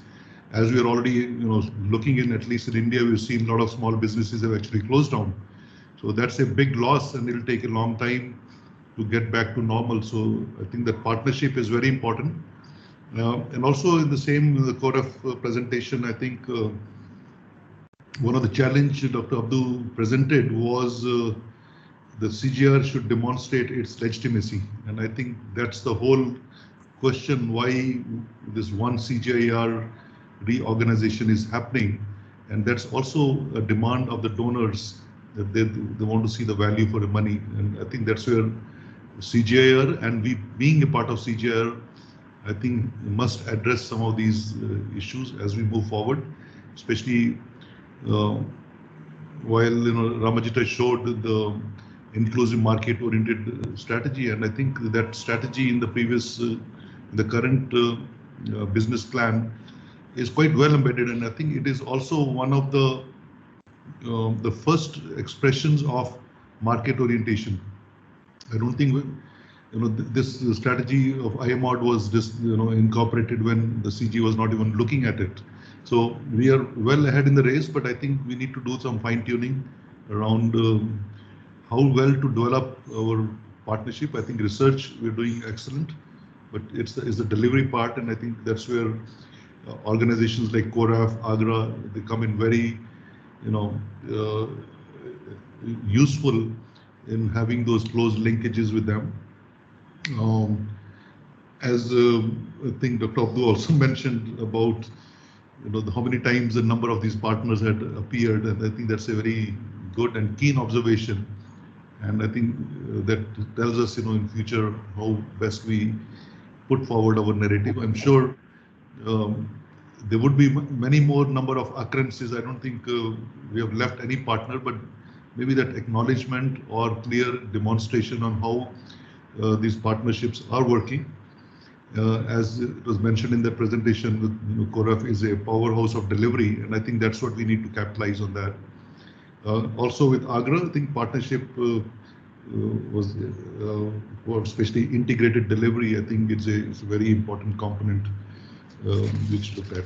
So overall, I don't have many more things to do. I think the discussions have been very interesting and useful. Thanks a lot to all our partners and special guests who actually came and contributed.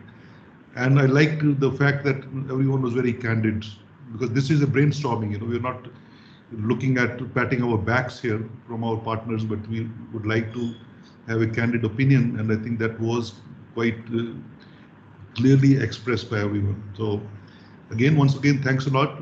It gives a lot of food for thought for Ramadjita and the management team at ICRISAT to consider these while developing our own next 5-year strategic plan, the institutional strategic plan as well as the research strategic plan. So I'll stop here. Thanks a lot to all the participants. It's been great. In fact, I did communicate already some of the deliberations to the DG, and she was very happy that such rich discussion was going on. So thanks, Ramadjita, for organizing this again, and all the participants from ICRISAT as well as our partners. So please stay safe. It's not the best environment we are dealing with, but the best thing is to keep yourself safe, and this way you're also keeping others safe. So have a nice day, and all the best. Thank you. Okay, thank you very much. I think that's a very good summary, and I will even take it as a partial closing remark. I would just like to summarize some of the other things that have come out of this section. One of which is the importance of quality data. One of the participants have just mentioned that importance of quality data. So we really need to focus if we are going to have impact and show the impact to the donor and the general community. Science is also important. Of course, we are a science-based institution. Then communication is a recurrent thing, especially as in regard to showing impact, and then partnership. Now, as in regard to resource mobilization, we are informed, and some of us know that there is competition now for the available resources, especially with NGO who are more into development. So we really need to have high-level engagement with donor. And I'm happy the DDG Research is here and he had that. We really need to have high level of engagement with donor to really show that the NGOs alone cannot do some of these things. They really need research backup. And another person actually told us that we also need to think of how to have impact even in the conflict areas or the not so easily accessible locations, and maybe climate prediction. But the good news is ICRISAT is very good in modeling. We have I can see Anthony is even participating here. So Anthony, we think of how we can model to also be able to have some impact in the conflict zone and we also the climate change scenario. So with this, I think I summarized. But Agat and I see Joanna wants to contribute. Tabo, if you don't mind, we would like to give Joanna 1 or 2 minutes. She has raised her hand. Is it okay with you, Ramadjita? Yes, that's fine. That's Joanna is going to tell us great things about research organization. Okay. Yeah, Joanna, you are welcome. We have just finished our product development and sorghum-based flour palatability test in about 20 locations. So I will send somebody to you. Oh, fantastic. Okay. All right, Hakim and Rama, thank you just for, I'll only take less than 1 minute. I think Kiran summarized everything perfectly. I just wanted to mention one point which really came through so strongly, I felt, through this. And I really like that the focus wasn't on fundraising. The focus was really on partnerships. And the point was made that then the fundraising, the funding will follow if you can get the partnerships right. And the partnerships is about, therefore, what work we do, what research. And I like the point about when we talk about our comparative advantage, it's not just looking internally at what skills and what we can contribute.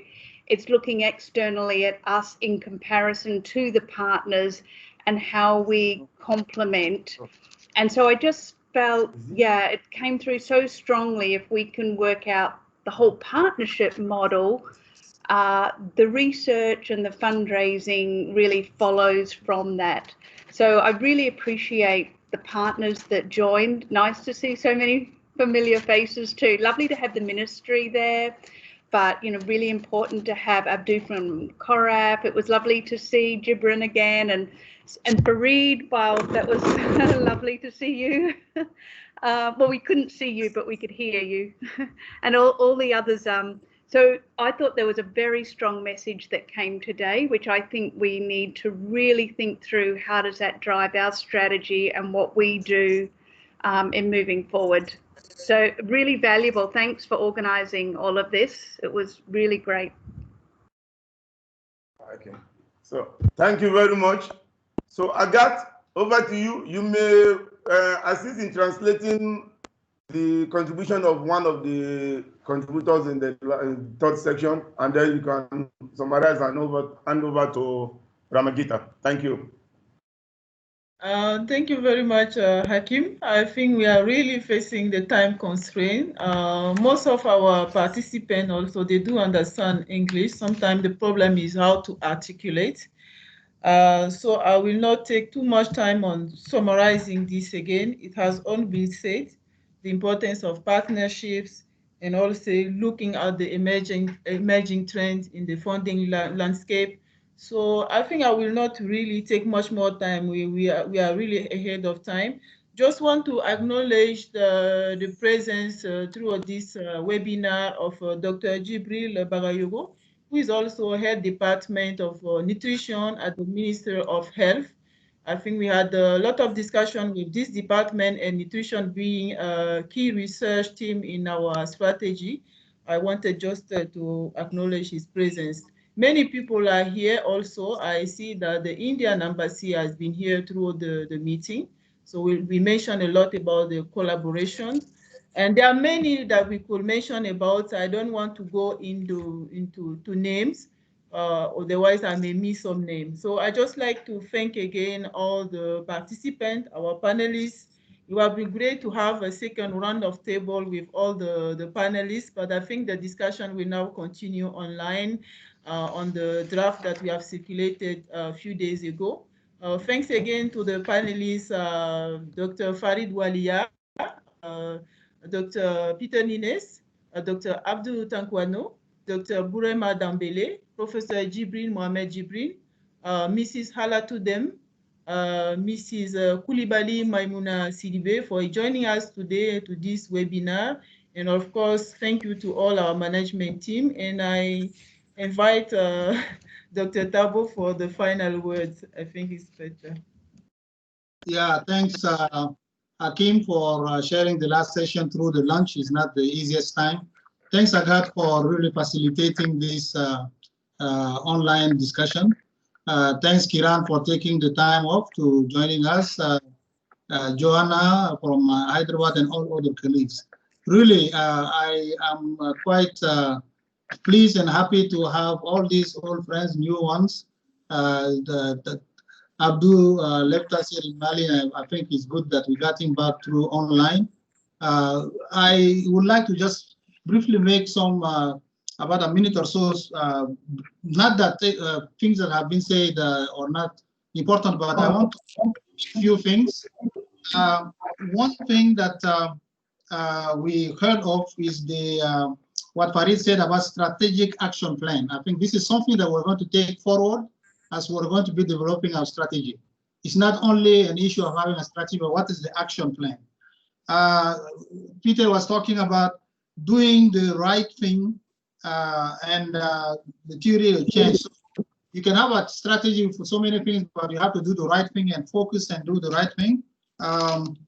There is also something about, of course, the partnership arrangement.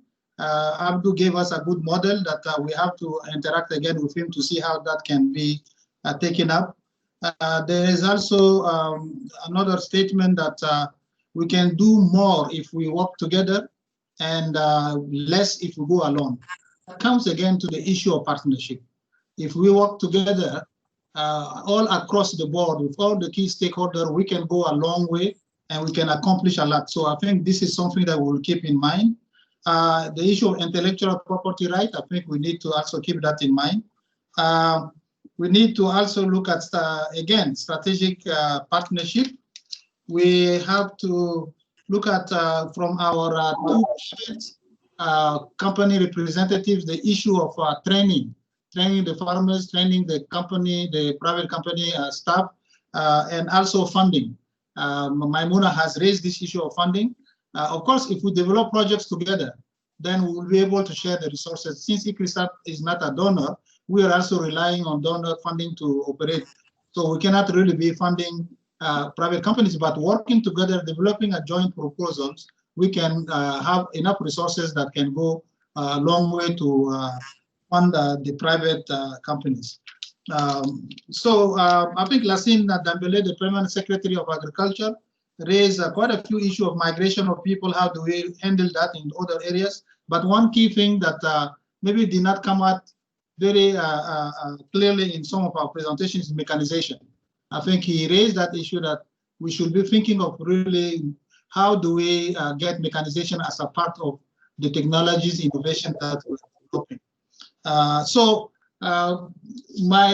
I said, so many ideas. I think we need to digest all this, and I would like, on behalf of the team, the organizing committee, Nadine, Uru, Agat, all the other colleagues who are in task force, Malik, Hakim, to thank all of you for coming to this webinar and helping us to think of things that we have not been thinking of and to strengthen things that we've been thinking of. So thank you very much. What is the way forward? Way forward is to put all these ideas together, and we may share them back with you again so that you can maybe expand on things that we have not captured quite well. And maybe if there's new ideas that you think of, you can bring. And so I think that's one thing that the challenge we have is put the ideas together, put a document that can go around for your inputs. So with that, I would like to stop here and thank all of you and wish you safe. Take care of yourself. We are in a very challenging period with COVID-19, and we in Mali, you know what is happening in Mali. I'm not going to get into that, but wish us well, and thank you very much again, and all the best. Goodbye. Bye-bye. Have a great day. Bye. Merci beaucoup. Merci, Ramadjita. Merci, Ramadjita.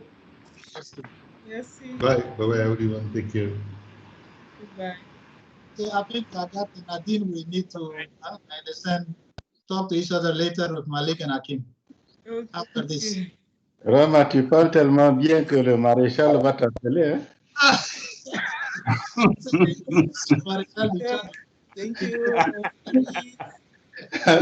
Merci. Au revoir. Merci. Je profite de saluer mon professeur, Dr Tonkwano. Bonjour de Niamey, c'est Falalou. Oh oui, Falalou, comment ça va? Oui, ça va. Bon courage à tous. Malik, félicitations. Falalou, c'était un bon professeur ou un mauvais professeur? Ah oui. n'a pas voulu qu'il quitte, mais l'IT l'a pris, donc... Okay, I leave you guys. Thank you very much for the opportunity. Hi, okay, Abdou, bonjour. Allez, merci beaucoup et au revoir à tous. Au revoir. Abdou, ça fait plaisir, là. Oui, Dambélé, on se prendra. Bonjour, Dr Tabo. His Excellency Ambassador, I want to thank him for, please, I'm sorry, Dr. Sharma, His Excellency Ambassador of India to Mali. He's been with us, so yes. Thank you so much for really joining us. Not all diplomats, ambassadors usually are interested in agriculture, so but the Ambassador of India to Mali is really a great partner. He visited us in Samanco, and you know, he joined us in this webinar. So thank you very much, His Excellency.